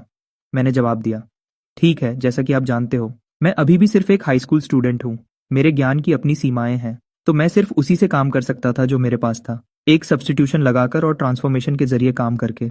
l'Hopital's रूल आपको जवाब तक पहुंचा देता है। जब आप इसकी गहराई में जाते हो तो यह बस एग्जाम के दौरान उसी वक्त प्रॉब्लम सॉल्व करना था। डॉक्टरल कैंडिडेट हंसा। कोल, तुम कैसे थे? कोल, तुम कब से इतने नरम हो गए? तुम्हें सुनकर मुझे लगता है कि शायद मुझे अपने फंडामेंटल्स को दोबारा देखने की जरूरत नहीं है। फंडामेंटल्स कभी पुराने नहीं होते। डॉक्टरल लेवल पर भी कभी कभी अंडर ग्रेजुएट क्लास में बैठना कुछ अनोखा शुरू कर सकता है, खासकर मैथमेटिक्स में जो सबसे ज्यादा कल्पना मांगता है। सिर्फ प्रॉब्लम्स को सॉल्व करते रहना हमेशा आपको वहां तक नहीं पहुंचाएगा। सच्ची सलाह। समझ गया। धन्यवाद कोल। अगर तुम कभी जापान आओ तो मुझसे मिलना, मैं तुम्हें घुमाऊंगा। तुम निराश नहीं होगे। मेरी आंखों में कुछ चमका। जापान के एंटरटेनमेंट डिस्ट्रिक्ट्स, मैंने सुना है कि वह बहुत से मर्दों की बकेट लिस्ट में होते हैं। मैं सोच रहा हूँ कि क्या हमारे डॉक्टरल दोस्त के इस डिपार्टमेंट में कोई कनेक्शन है। अच्छा, मैं अब आपका और वक्त नहीं लूंगा। अलविदा। लाइन में खड़े बाकी चैलेंजर्स के लिए एक दोस्ताना याद दहानी, आपको मैथ के सवाल लाने की जरूरत नहीं है जब तक आप सच में दुनिया के अनसुलझे मसलों में से कोई एक कोल पर फेंकना नहीं चाहते। यह उसके आखिरी शब्द थे कनेक्शन काटने से पहले, और अगला चैलेंजर पॉइंट कैरी कंजेक्चर के साथ अंदर आया। मैं इतना चिढ़ गया था कि मैंने उसी वक्त एक प्रॉब्लम सॉल्विंग कार्ड जला दिया। उसके बाद बचे हुए चैलेंजर्स साफ तौर पर घबरा गए थे। उनमें से कई तो अपने तैयार किए हुए प्रॉब्लम्स को पेश भी नहीं कर पाए, और इसके बजाय पहले डॉक्टरल कैंडिडेट की तरह बस मुझसे कुछ आम बातें की और फिर चुपचाप चले गए। जब मैंने केमिस्ट्री और बायोलॉजी में भी अपनी महारत दिखाई तो किसी भी स्ट्रीम रूम में एक भी इंसान मेरे टॉप स्कॉलर टाइटल की कीमत पर सवाल नहीं उठा रहा था। इसी बीच नॉर्थ स्टार फोरम पर स्टूडेंट्स ने पहले ही अपने असली नाम से माफी मांगना शुरू कर दिया था और वादा कर रहे थे कि सेमेस्टर शुरू होने पर मुझे खाना खिलाएंगे। रुको, हमने काफी प्रॉब्लम्स सॉल्व कर लिए हैं, चलो कुछ और कमेंट्स लेते हैं जवाब देने के लिए। मैं ऐसा इंसान नहीं हूं जो अपनी ऑडियंस से अलग हो जाए, पूरा वक्त ऐसे प्रॉब्लम्स पर लगाए जिन्हें कोई समझ ना सके। ये सबकी सेल्फ एस्टीम पर चोट है। माफ करना, मुझे सब समझ आया, मैंने तो इसे खुद सॉल्व किया। स्ट्रीमर्स को हम पर भरोसा नहीं है। अगर तुम इतने ही महान हो तो निंगन आओ, हम तुम्हें तुम्हारी जिंदगी का सबसे अच्छा स्पाइसी हॉटपॉट खिलाएंगे। स्ट्रीम को सवालों और नकली गुस्से से भरते देखकर मैं सच में खुश हुआ। आम लोग हमेशा उन्हें ज्यादा एंटरटेनिंग होते हैं जिन्हें जीनियस कहा जाता है। Streamer streamer startled wild geese rise but cannot form their letters के बाद अगली लाइन क्या है? सर्च करना मना है। मैं इसे देखकर लगभग हंस पड़ा। क्या ह्यूमैनिटीज के स्टूडेंट्स बगावत कर रहे थे? अगली लाइन है, इस पल गिरे हुए पत्ते पतझड़ के ज्ञान से नशे में हैं। यह हुआंग तिंगजियन की एक कविता से है। बिल्कुल, ये फ्रेज एक पत्ता पतझड़ की खबर देता है, असल में हुआनंजी से आता है। हुआंग तिंगजियन उस पुराने रेफरेंस का इस्तेमाल कर रहे हैं, मैंने जवाब दिया। ये कितनी मुश्किल कविता है, उसे ये कैसे पता है? वह ह्यूमैनिटीज में भी स्ट्रांग है। ये बंदा सच में सब कुछ जानता है। वह लानती, वह अब से ऑफिशियली मेरा आइडल है। मैंने आगे कहा, मैं लैंग्वेज आर्ट्स में खस स्ट्रांग नहीं हूँ, लेकिन क्लासिकल पोएट्री के बारे में मुझे थोड़ा बहुत पता है। आखिर मैंने अपनी जिंदगी में हजारों लव लेटर्स लिखे हैं। स्टेला और आइरिस साथ में स्ट्रीम देख रही थी। जैसे ही स्टेला ने यह सुना, उसका चेहरा पीला पड़ गया। हजारों लव लेटर्स, और उसे एक भी नहीं मिला था। आइरिस का हाल भी कुछ खास अच्छा नहीं था, तो वह भी हजारों में से एक थी, और उसने तो इस बात पर अपने दिल को थोड़ी देर के लिए खुश होने भी दिया था। आइरिस, क्या कोल सच में एक प्लेयर है? स्टेला ने पूछा। आइरिस चुप हो गई। क्या यह पूछने की जरूरत थी, लेकिन उसने फिर भी अपनी दोस्त के लिए पूरी कोशिश की। तुम जानती हो कोल कैसे बात करता है? वह बस दिखावा कर रहा है। हजारों लव लेटर्स, अगर वह हर दिन एक लिखता तो उसको सालों लग जाते। ये हो नहीं सकता। सही कहा, स्टेला ने सर हिलाया। सच कहूं तो मुझे पता ही नहीं था कि वह इतना अच्छा है। मैं उनमें से एक भी सवाल हल नहीं कर पाई और उसने हर एक का जवाब दिया, और मैं यहाँ उसे कई दिनों तक पढ़ा रही थी। मैं शर्म से मर सकती हूँ। इस तरह देखो, उसके पास पहले से ही यूनिवर्सिटी लेवल का ज्ञान है, और वह वहां सब्र से बैठा तुम्हें हाई स्कूल का मटेरियल समझाते हुए सुन रहा था। यह बताता है कि वह कितनी परवाह करता है। आइरिस को पता ही नहीं चला कि वह मेरी तरफ से सफाई कैसे देने लगी, लेकिन स्टेला का चेहरा खुशी से खिल उठा। क्या सच में ऐसा ही था? उसने उन 2 हफ्तों को याद किया जो मेरे साथ बिताए थे, और उसे बस मिठास महसूस हुई मुझे स्क्रीन पर देखते हुए। उसकी आंखों से तो जैसे यह छलक रहा था। वह कमाल का है। मैं सोचती हूँ उसके लव लेटर्स में क्या लिखा होता होगा। मैंने स्टेशन का प्रॉम्प्ट्स देने का इंतजार करना छोड़ दिया और खुद ही कमेंट्स के साथ बातें करने लगा। हाँ, मैंने अभी थोड़ा ज्यादा बोल दिया होगा। मेरी अट्रैक्टिवनेस के लेवल पर लोग मेरे पीछे आते हैं, मैं उनके पीछे नहीं। जिस लड़की को मुझसे लव लेटर मिलता है वो कोई आम इंसान नहीं होती। बताओ बताओ, किन लड़कियों को सच में मिला है? रोमांटिक गॉसिप हमेशा सबसे दिलचस्प कंटेंट होता था। प्लीडिंग से भरी स्क्रीन देखकर मैं उन्हें निराश नहीं करने वाला था। ये तब की बात है जब मैंने मिडिल स्कूल शुरू किया था। कुछ ऐसा जो मुझे ठीक से पता नहीं था कि क्या है उसकी पहली हलचल। मुझे बस इतना पता था, अगर मैं किसी ऐसी लड़की को जीत सकता हूँ जिसे कोई और नहीं जीत सकता, तो क्या यह साबित नहीं करेगा कि मैं कुछ खास हूँ? तो मैंने अपनी चाल चली। और क्या हुआ? क्या वह स्कूल की ब्यूटी क्वीन थी? स्कूल ब्यूटी क्वीन, तुम मुझे सच में कम समझ रही हो। पूरे टीएन हाई में मैं कॉन्फिडेंस से कह सकता हूँ कोई लड़की उससे ज्यादा खूबसूरत नहीं थी, और किसी की भी उससे ज्यादा प्रेजेंस नहीं थी। तो क्या तुमने उसे जीत लिया? मैंने अपने होंठों को मुस्कुराहट में मोड़ दिया, बिल्कुल शांत रहते हुए, और पूरे कॉन्फिडेंस से आगे बढ़ा। मैं 12 साल का था। एक लाइन, साफ पानी से निकलता कमल, खूबसूरत, बिना किसी सजावट के, और वह पूरी तरह से बेचारी उसमें खो गई। ऐसा हो ही नहीं सकता। सच में वह बस ऐसे ही काम कर गया। क्या क्लासिकल पोएट्री सच में इतनी पावरफुल होती है? तुम झूठ बोल रहे हो। मैंने बिल्कुल वही लाइन ट्राई की थी और कुछ नहीं मिला। तुम समझते नहीं हो। मैंने एक कैरेक्टर बदल दिया था। मैंने उसका नाम उस लाइन के अंदर ही छुपा दिया था, उसे उसके अपने नाम का मतलब दिखाते हुए। मेरे जैसे अटेंटिव, टैलेंटेड और अच्छे दिखने वाले के साथ वह कैसे मना कर सकती थी? मैं सच में टीएन हाई से हूँ। हम एक ही मिडिल स्कूल में भी थे। कोल, क्या तुम आइरिस लिन की बात कर रहे हो? मैं भी टीएनआई नंबर 1 में गया था। जैसा मुझे याद है, आइरिस लिन ने मिडिल स्कूल में कभी किसी को डेट नहीं किया। वह पढ़ाई में डूब गई थी और थोड़े टाइम बाद मुश्किल से दिखती थी। कमेंट्स को चीजें जोड़ते हुए देखकर मैं जानता था कि मैं पकड़ा जाने वाला हूँ। मैंने जल्दी से टियनहाई टीवी के क्यू से अगला कमेंट उठाया। वह सब अब पुरानी बात हो गई है। जवानी के एहसास हवा की तरह उड़ जाते हैं। चलो देखते हैं स्ट्रीम में हमारे लिए और क्या दिलचस्प सवाल हैं। वापस स्टेला के घर पर स्टेला ने आइरिस की तरफ देखा। उसकी आंखों में पूरा कंफ्यूजन था। आइरिस, तुम और कोल मिडिल स्कूल में एक दूसरे को पसंद करते थे?